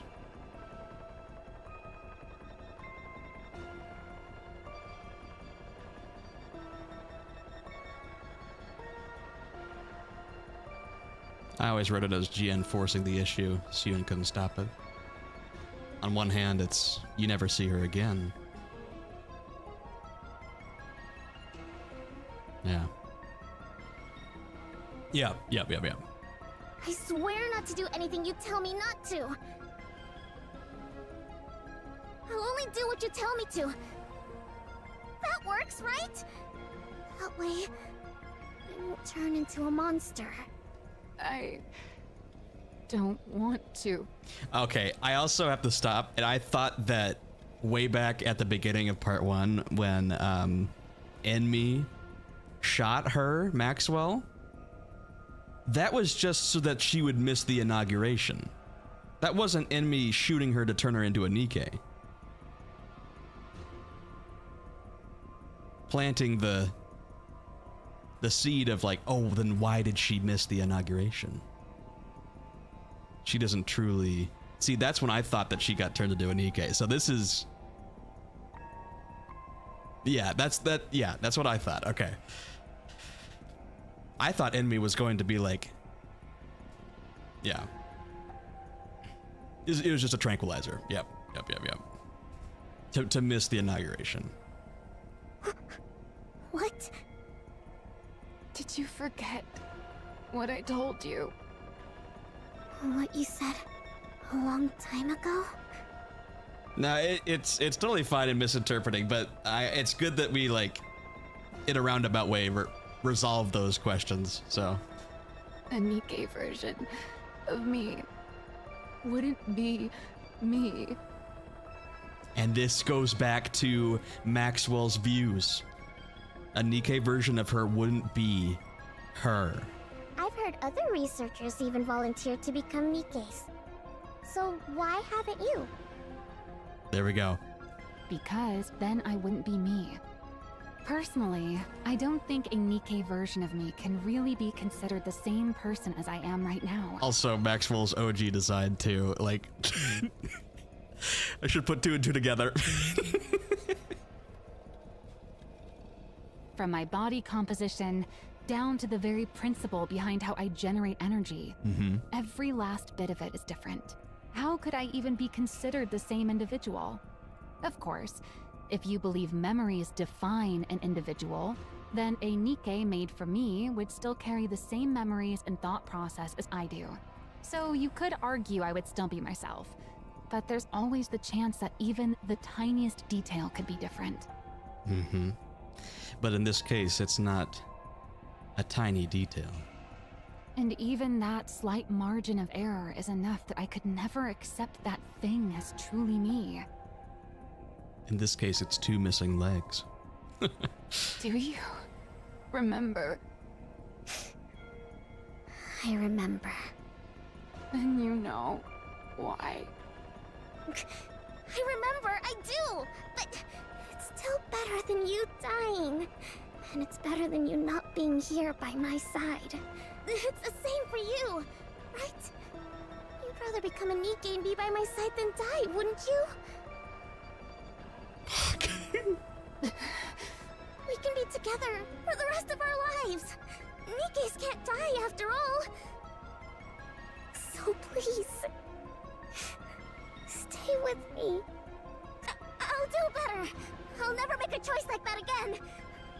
Cian. Please, become a Nikke. You... Oh. From where I stand, you're the most fitting one of all. There we go. Fitting for what? With how affectionate you are, you'd be the perfect catalyst for driving the small one over the edge. Oh, God. Everything he said has come to light and come to pass.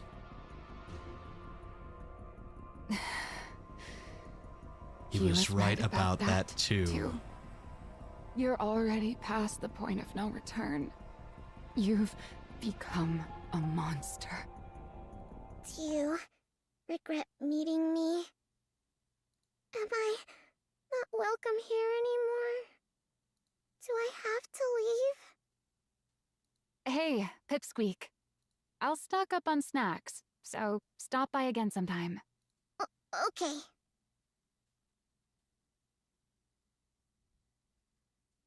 Look at this. Look at this child.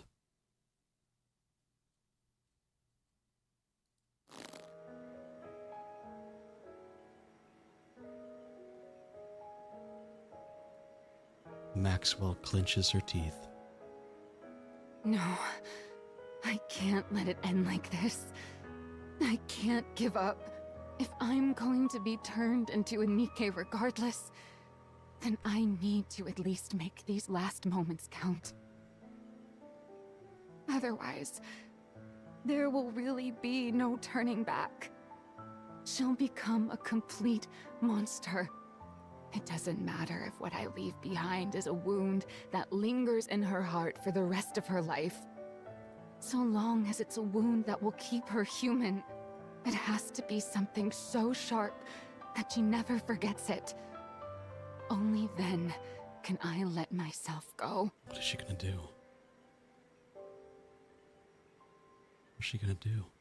Siren, do you remember when we first met, you were crying in the break room. Why are you bringing that up now? Do you remember why you were crying? Why else? Because Gian turned Lala into a Nikke without asking for...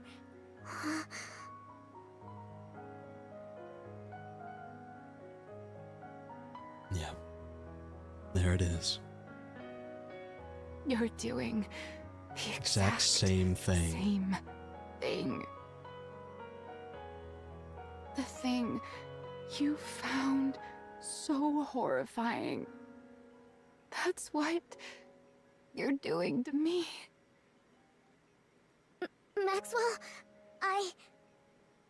Look me straight in the eyes. With everything she has left, Maxwell meets Suyin's gaze. Nikke Maxwell is a different person. No matter what you do, human Maxwell dies right here. Fuck. Knowing that, do you still want to make me a Nikke?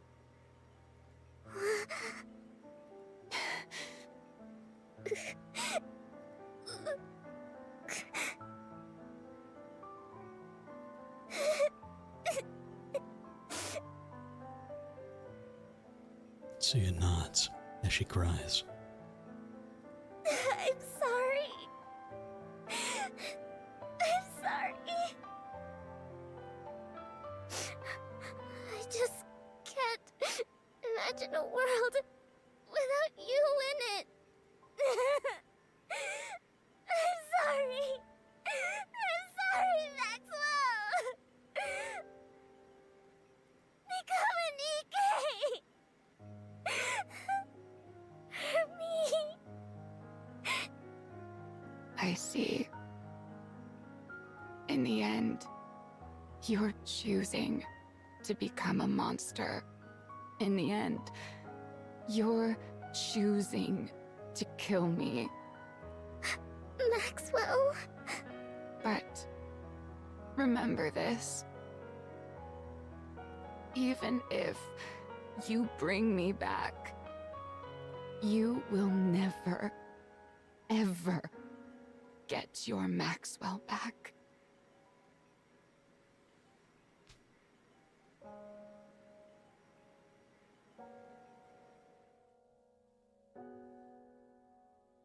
Maxwell closes her eyes. Fine. If that's your choice, then so be it. I'm making my choice too. One that hurts you. Even if it hurts you for your entire life, I won't let you turn into a monster. I'll become the one regret you can never turn away from. Oh my god. And that will be the proof that you're still human. I'm sorry. I'm sorry. Goodbye, Suen. Oh my god.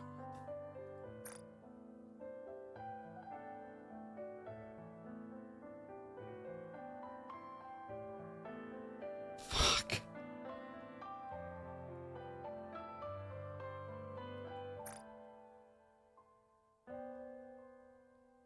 My frustrating little pipsqueak. That afternoon, a second Nikke is added to the Matisse squad. Her name is Maxwell. Hey, Roxas. I'm not doing okay. I'm not doing okay.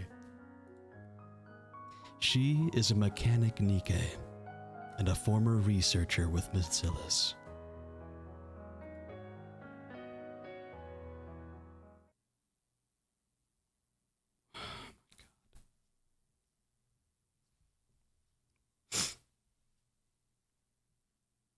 Nikke Maxwell opens her eyes. Hello, Suen. Maxwell. Do you remember me? What do you mean? Yeah. Are you asking about human Maxwell's memories? Oh, God.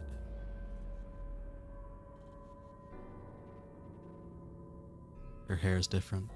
Her legs, obviously. She's new. Not quite the same, but obvious differences. Of course I remember those. Her memories are still there, You didn't wipe them after all. obviously. What? Why are you talking like that? Human Maxwell? That's you.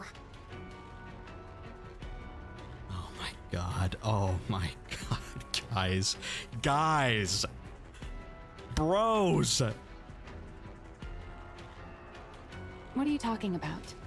Human Maxwell is human Maxwell, and I'm me. From my body composition, down to the very principle behind how I generate energy, every last bit of it is different. How could I even be considered the same individual? Even with all your memories intact, you still feel that way? Well, I do have all of my past memories. This is... What I feel isn't so much affection for you as your researcher friend, but rather gratitude towards you as my creator. Oh.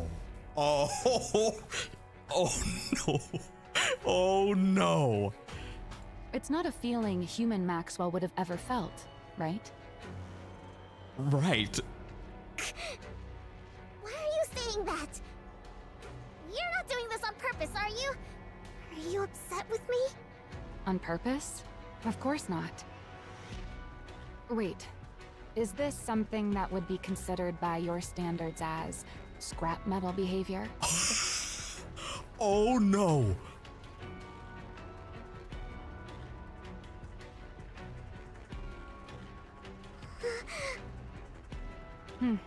It's not like I have no memories, but at the same time, I'm kind of separate from them.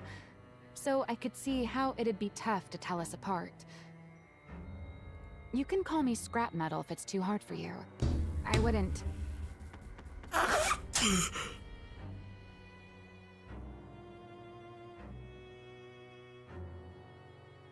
No! That's not it! You're nothing close to scrap metal! My fucking jaw is on the ground. You're nothing close to scrap metal. You? Scrap metal? No! I couldn't. How could I ever call you that? You're a Nikke. A Nikke that I made. Oh yeah? Well, that's a relief. What? I'm thanking you for calling me a Nikke and not scrap metal.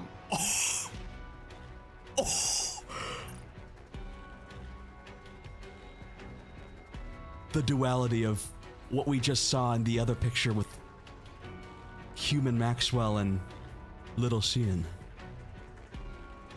to now this. Oh my God. Thank you for calling me a Nikke and not scrap metal. I'm looking forward to working with you, Suen. Oh my God. She said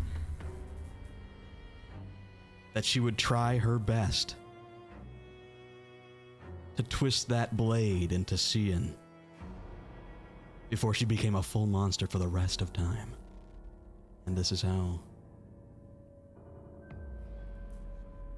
Maxwell holds out her hand.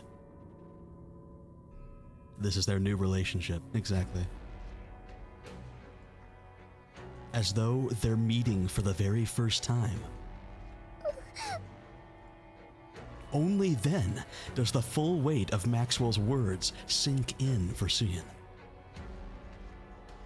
For the rest of her life, she will never get the old Maxwell back. Pigeon, do you remember earlier in the story when Matisse got corrupted, but Suyin was intensely against a memory wipe to save them? Yes, I do.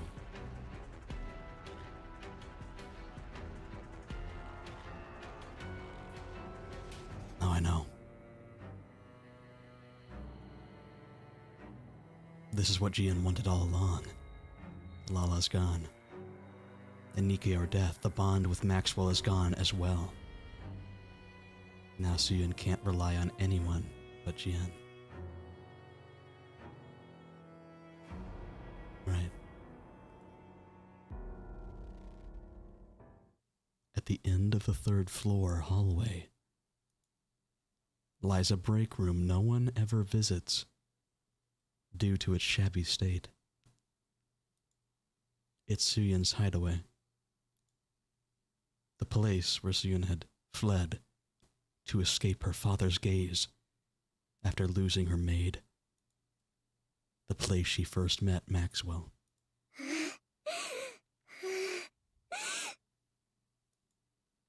Suyin runs into her hideout. Maxwell's gone. There's no one here now. No one's here. I lost everything. I thought if the project succeeded, everything would be fine. I thought it would all turn out okay. How did this happen? How?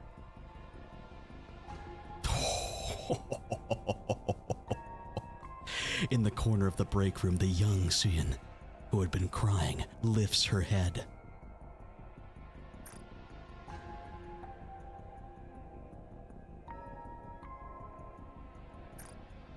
Because you're a monster. Because you're a monster.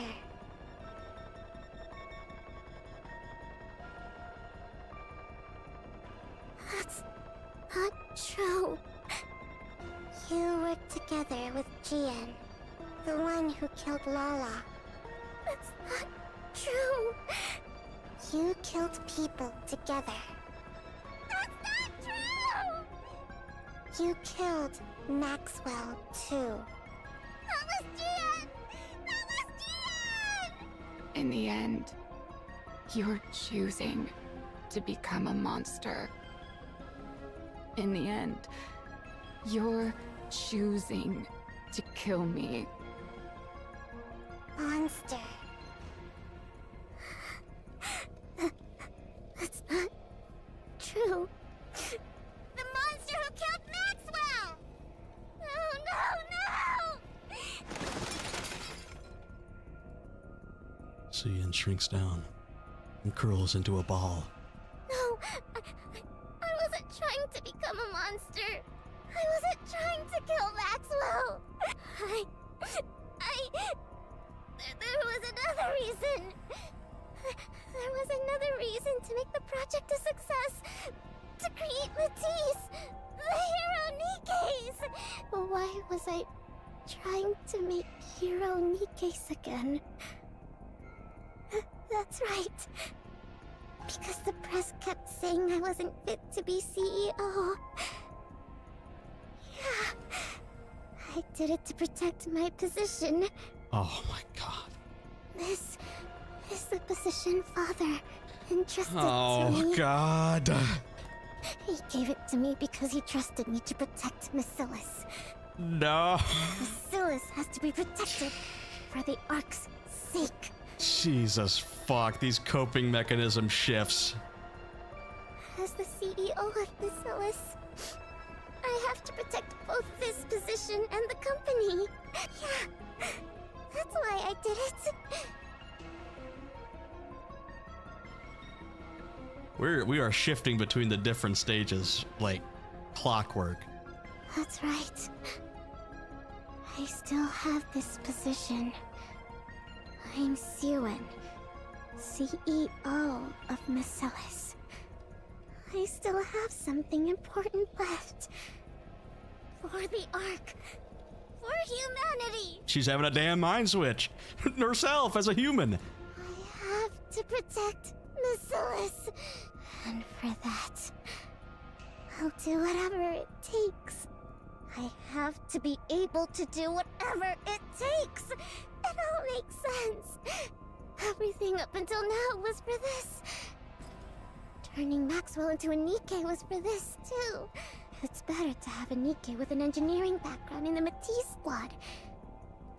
That way, even on long missions or in emergencies, they can respond fast on the surface. Yeah, that's why I did it. I did it for this job. For Miss Ellis. Jesus Christ. It's all been so simple all along. I could have reached this conclusion so easily.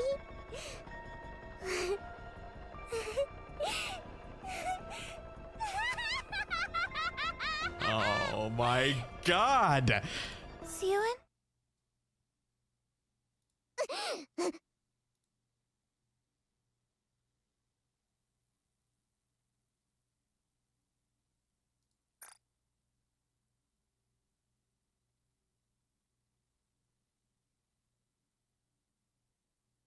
Her bunny.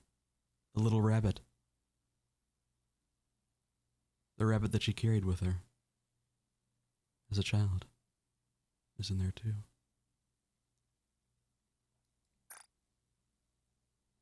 Suyun raises her head. I heard a loud noise, so I came to check. Are you alright? Laplace. That's right. Laplace. I still have you. The only one in the world who answered my call for help. My hero. The light cutting through into the dark room. Being the light of Suyun. This... God. The art direction, just... bravo. A hero tries to save everyone. Even monsters.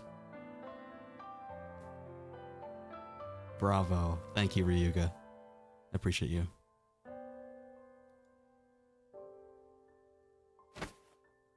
Suyun rushes over to the Laplace. She seizes her arm. You won't change, will you? You won't forget everything, will you? You'll continue to be the same Nikke I'm so proud of. And you'll stay by my side as the strongest hero there is, right? Laplace looks at Suyun's hand gripping her arm. You remember? Way back when.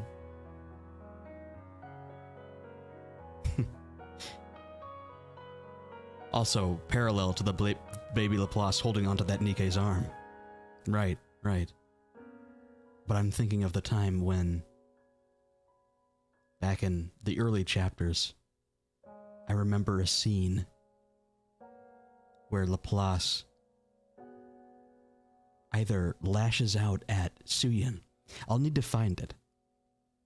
I don't know if you guys remember, but there was a scene where in the early chapters where Laplace lashes out at Suyun and either calls her a monster or something.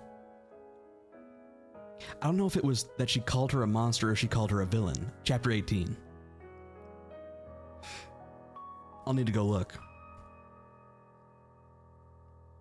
What was it specifically that she said?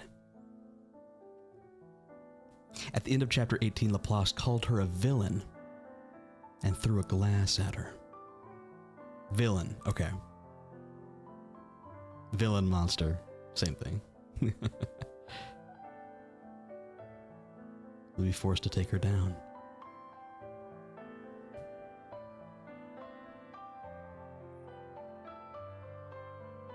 God.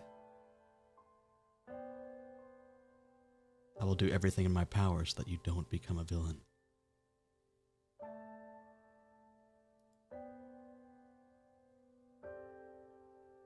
In Bacillus, either you are a monster or you fall short of becoming one.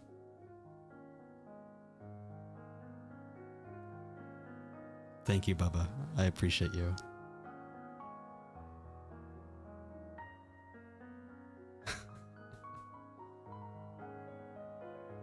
She notices it trembling, and it reminds her of something from an old memory. The trembling hand of a small girl who once wandered into search of a hero. Laplace answers the desperate call for help. Of course. If that is what you want, I'll always be here for you. I will stay by your side as the strongest hero there is. I'll become someone you can be proud of, because I'm your hero. That's right. And that's enough. As long as I have you, it's enough.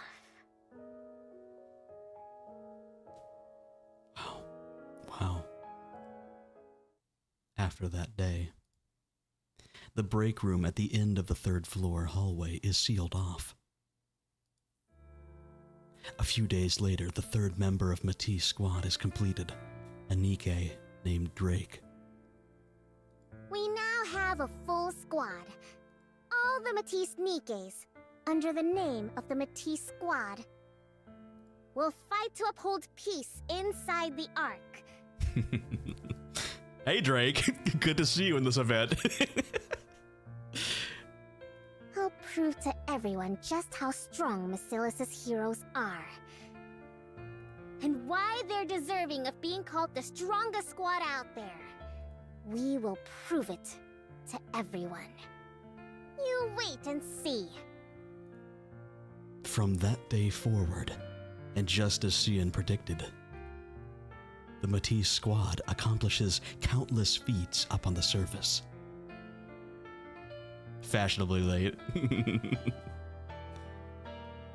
As if driven by some unforeseen force. Cian assigns them mission after mission, insistent on them becoming the Ark's greatest squad. She treats them as though they are high-powered tools, sending them up to the surface without rest. The more they achieve, the firmer Cian's position grows. Eventually, it can no longer be said of Cian that she's the only Basilis CEO through sheer luck. And then finally, the day comes that Matisse achieves something unprecedented, cementing itself as the Ark's strongest squad. I'm here with Miss Yuen, CEO of Basilis. Tell me, how does it feel to have built the strongest squad of heroes in the Ark? Huh? Great. Why wouldn't it be? It's a historic day. Cian smiles. She puts on a smile, as if this were the happiest day in the world. Yuen.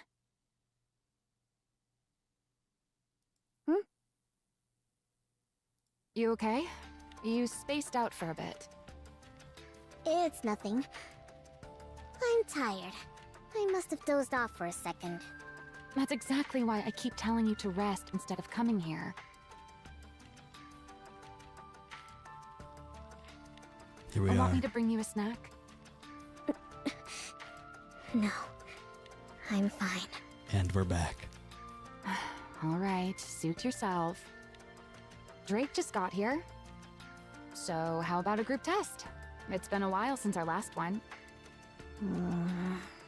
Yuen. Yuen, are you feeling sick? Oh, shit! Laplace and Drake come over to Maxwell and Cian. I've seen Laplace, but god damn, Drake. God damn, Drake. Holy shit. She's got her mask and everything. And the horns. Oh gosh, he looks good. This whole team looks so good. Sheesh. Look, I'm fine. Don't make such a fuss. Well, then why do you keep spacing out like that? Is it because you're so pleased with the Nikkes you made? Cian looks at the heroes before her. Drake.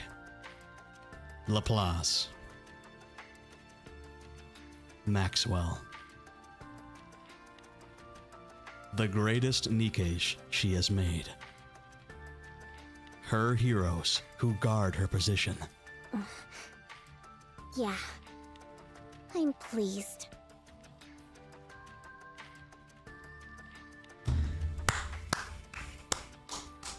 Bravo. Bravo. Holy shit.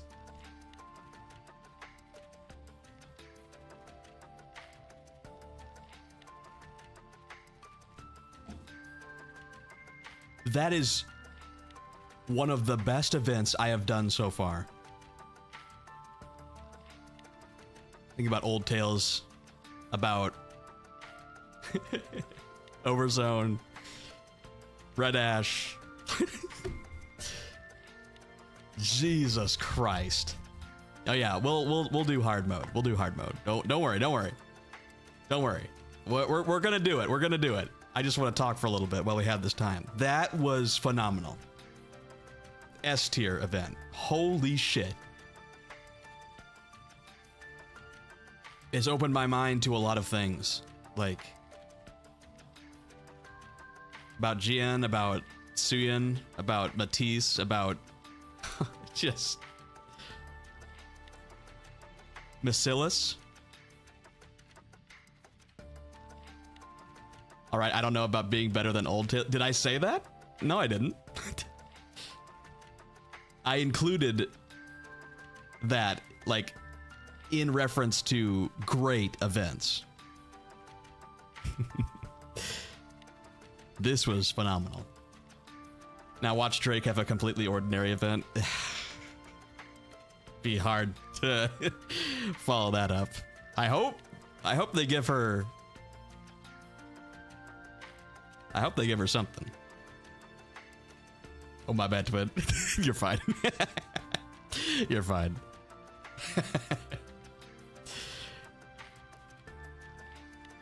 Maybe it's just because I've been able to, well, where I'm at, I've been unfortunately had to skip a bunch of the more current events due to spoilers. So this is the first one that I've seen that's relatively, well, brand new, and spoiler, well, you get it. You get it.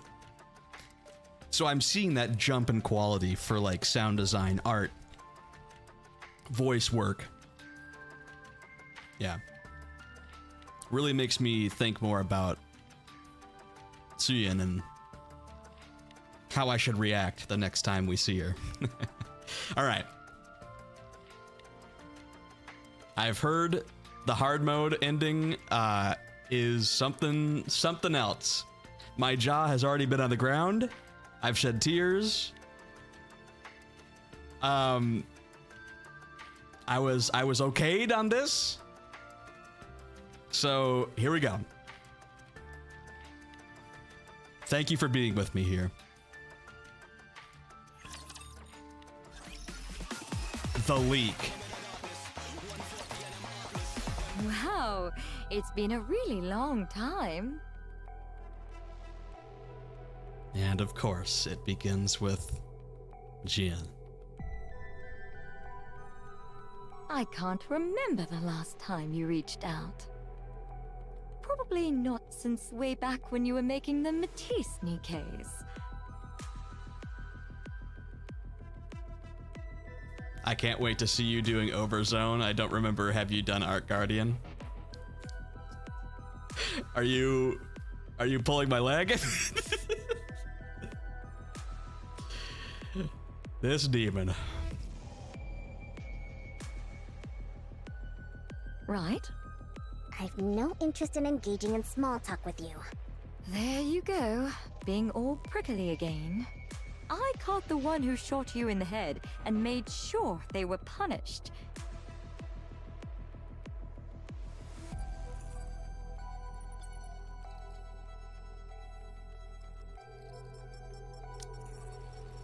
I caught the one who shot you in the head and made sure they were punished.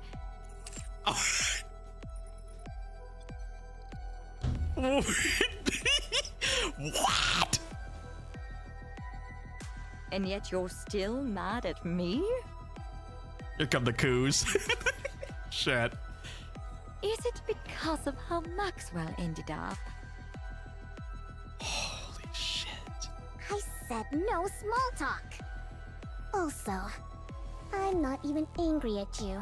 I mean, I already knew that, but I knew it was Jian. But damn, hearing this again, damn. You're not worth getting upset over. Oh, I see. Right. Well, if you really care about me so little, why did you carve out some of your precious time to talk to me? To ask you, why have you been stealing Matisse data lately? Stealing Matisse data? What am I stealing now? All the data related to Matisse. You're the one who stole it, right? Excuse me? No. It wasn't you? What would I even take it for? It's not like it's their actual bodies.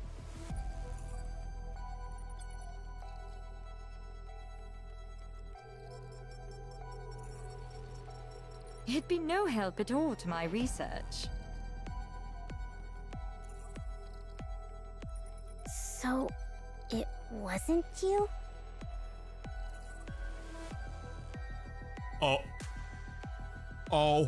Oh, my head. My brain. What reason would I have to lie to you about something like this? Hang on. Huh? Then who would it be? Someone really made off with data on Matisse? Isn't that some of the most classified and guarded data in the company? Yeah, it is. So, when it comes to someone breaking through our top-level security and then taking only the Matisse data... Oh my god. Oh my god. Oh my god. Inmei. Inmei's still alive. He pushed it off as a stupid idea. But now... he wants the data.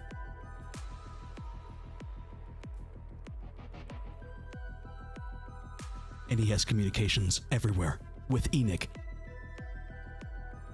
up on the surface.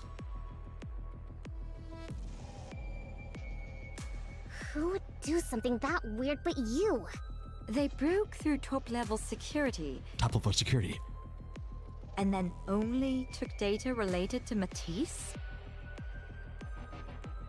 Without laying a finger on anything else of value?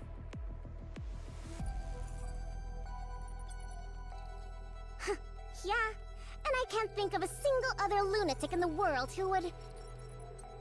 It's your fucking father. Sure you can. There's one other person who would do something like that. What? Wow. So this is how he shows himself again, huh? What are you talking about? Who? You fucking idiot. You stupid idiot. You really don't know? It's someone you know very well, too. Someone I know? Broaden your list of suspects to those outside the Ark. What? That doesn't make sense. How would anyone breach the Ark security from the surface? Yes.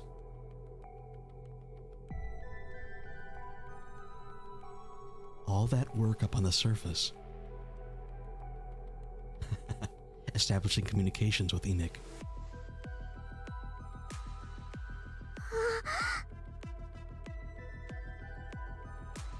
Oh, my brain. Oh, my brain. The only one who could breach the Ark's security and connect to its network.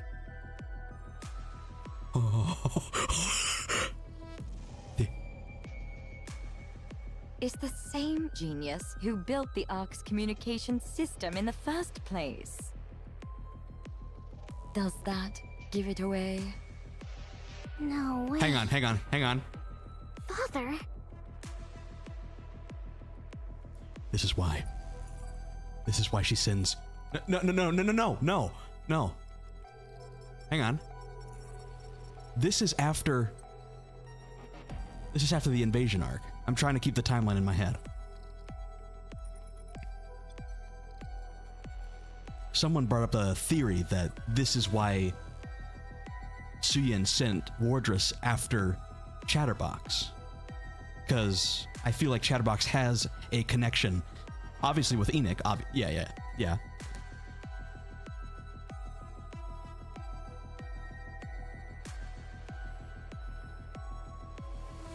Yeah, this is after that. Yeah, this is after. But remember when she sent Wardress after Chatter? I feel like in May. This is the presence of the Chatterbox theory is fading a little slightly. I get that. She hasn't thought about her father until now. Are you sure about that? She didn't say that this is the first time she's thought about her father.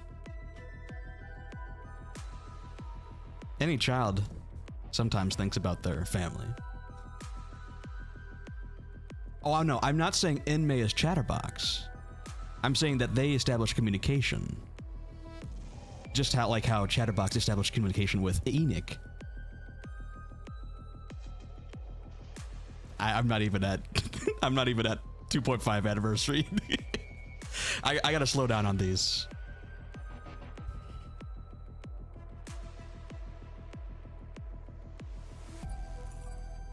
How does someone survive on the surface for 60 plus years? I wonder how. Evergreen? Establishing your own arc using a harmony cube? As though the four beasts have been trying to do? Inmei's out there somewhere. In his own version.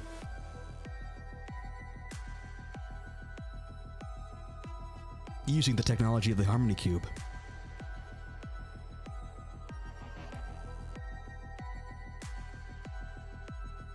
My total schizo theory. You've heard of gluttony from Red Ash Overzone. What if it and Emily are part of the third faction comprising of the 7 deadly sins, named after heretics, under his control?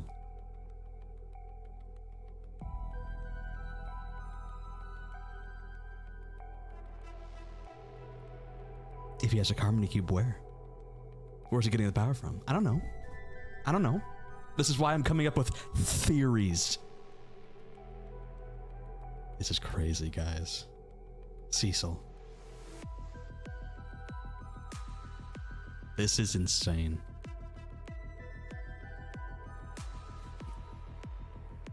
I think a third faction is entirely possible. With the blueprint. Hero Nikke's turned.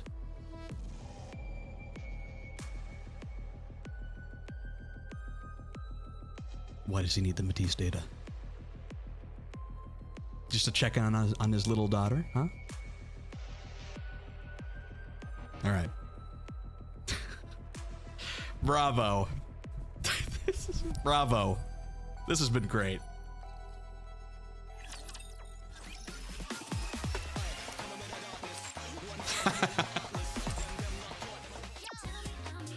Oh.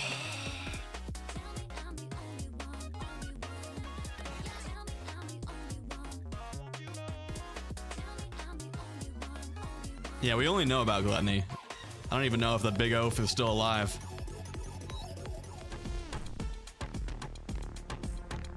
Oh. Wait, where's the rest of it? I know. Let's just have it keep going. Guys. Thank you for being with me here. I'm going to simmer down for a little bit and collect my thoughts. Obviously, it's fun. It's so much fun theory crafting about this. And I haven't even gotten caught up. there's still so much more for me to see. I haven't even done I haven't even done Goddess Fall or Art Guardian or Unbreakable Sphere. We're getting close though. Whew. Tomorrow we do Betrayal. We are here tomorrow. Slight deficit. Also, you'll be happy to notice I have made a switch on my team. Let me know if this is a good team to attempt to tackle. Obviously, we can switch out Privity for Helm. Okay. But I've built Privity, and she's good.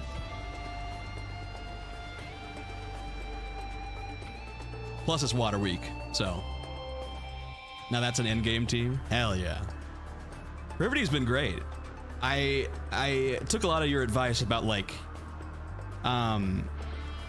holding back on like ammunition capacity, so I try to get her as low as possible. And also, yeah. Again, if we get fucked up, I'll just switch out Helm, so. Switch Privity to Scarlet, really?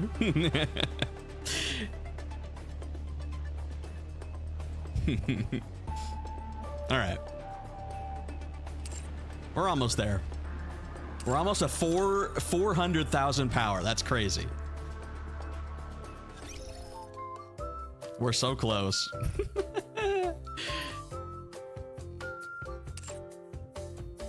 And I've spent all my fucking Oh no, I haven't. Okay, I can kind of get close. Let me see. Oh, 54? Never mind. Me with 800k? Okay, shut up. Listen, I'm making good progress, okay? For me, starting in end of January until now, I'm making good progress.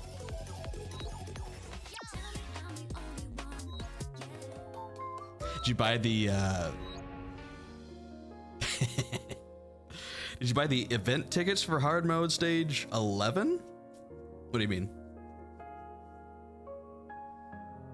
Oh, yeah. I can get them. I'll probably do that tomorrow. The event doesn't go away quite yet, so I'll buy those tomorrow and do it.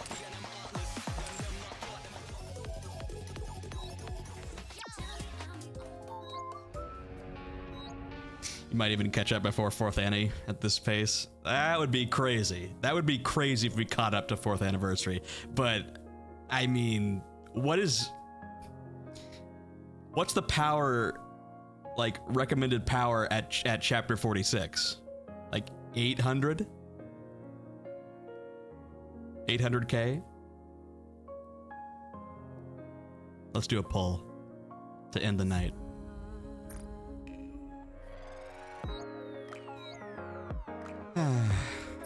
It's fine. Goes up 50k per 2 chapters. Okay.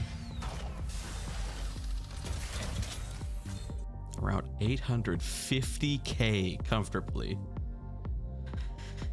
I'm at close to 400. That is double.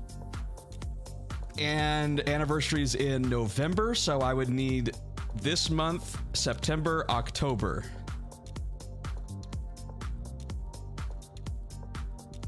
$850k and change. My friend beat it at 550k. What was his team? What was his team? A bunch of like defenders and healers, or damn. That's crazy. Damn it. Nope. Yo, what's the team? I'm struggling.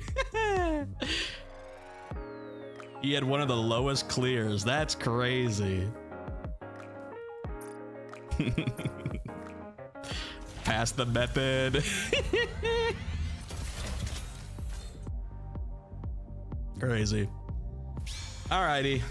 Thank you guys for joining me. Oh.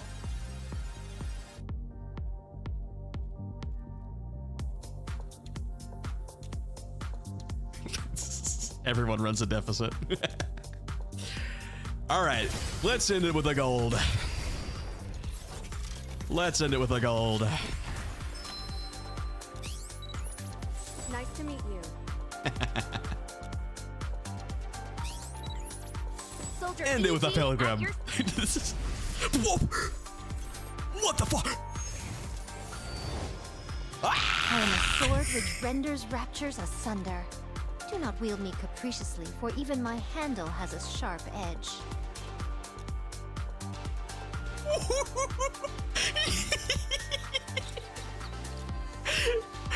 What? Holy shit! Oh my god.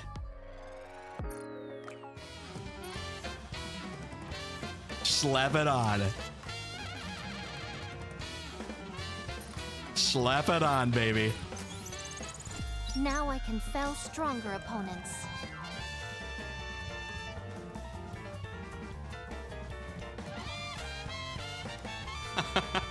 One more. One more to go.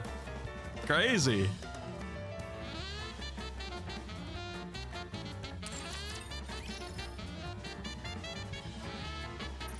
Thank you, my wife. God damn. Oh, let me calm down. Let me calm down a second. Oh, shit. Hang on.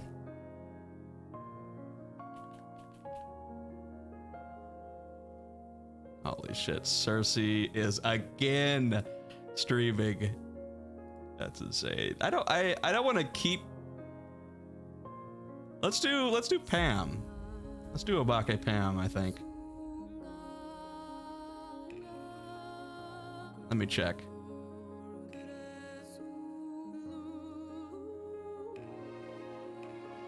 Hang on one second.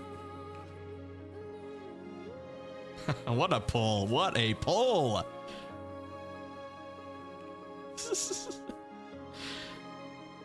Yeah, let's do Obake Pam. She's doing the hard mode ending as well. Hang on, let me check.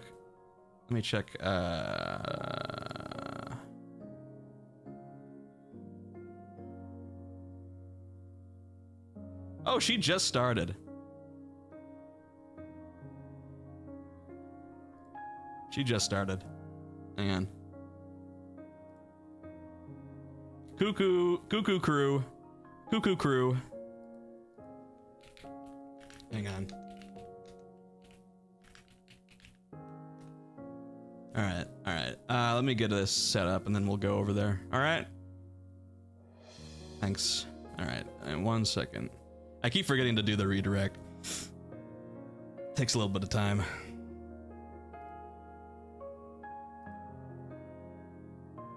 Okay. Let's do that. Do customization. We go to redirect. Let's do Pam. Where's Pam at? Come on. There she is. Okay. Perfect. Save that. Alrighty, y'all. Thank you guys. I'll see you guys tomorrow for chapter 36. It'll be we'll see how well we do. All right. Ciao, everybody. Have a good night.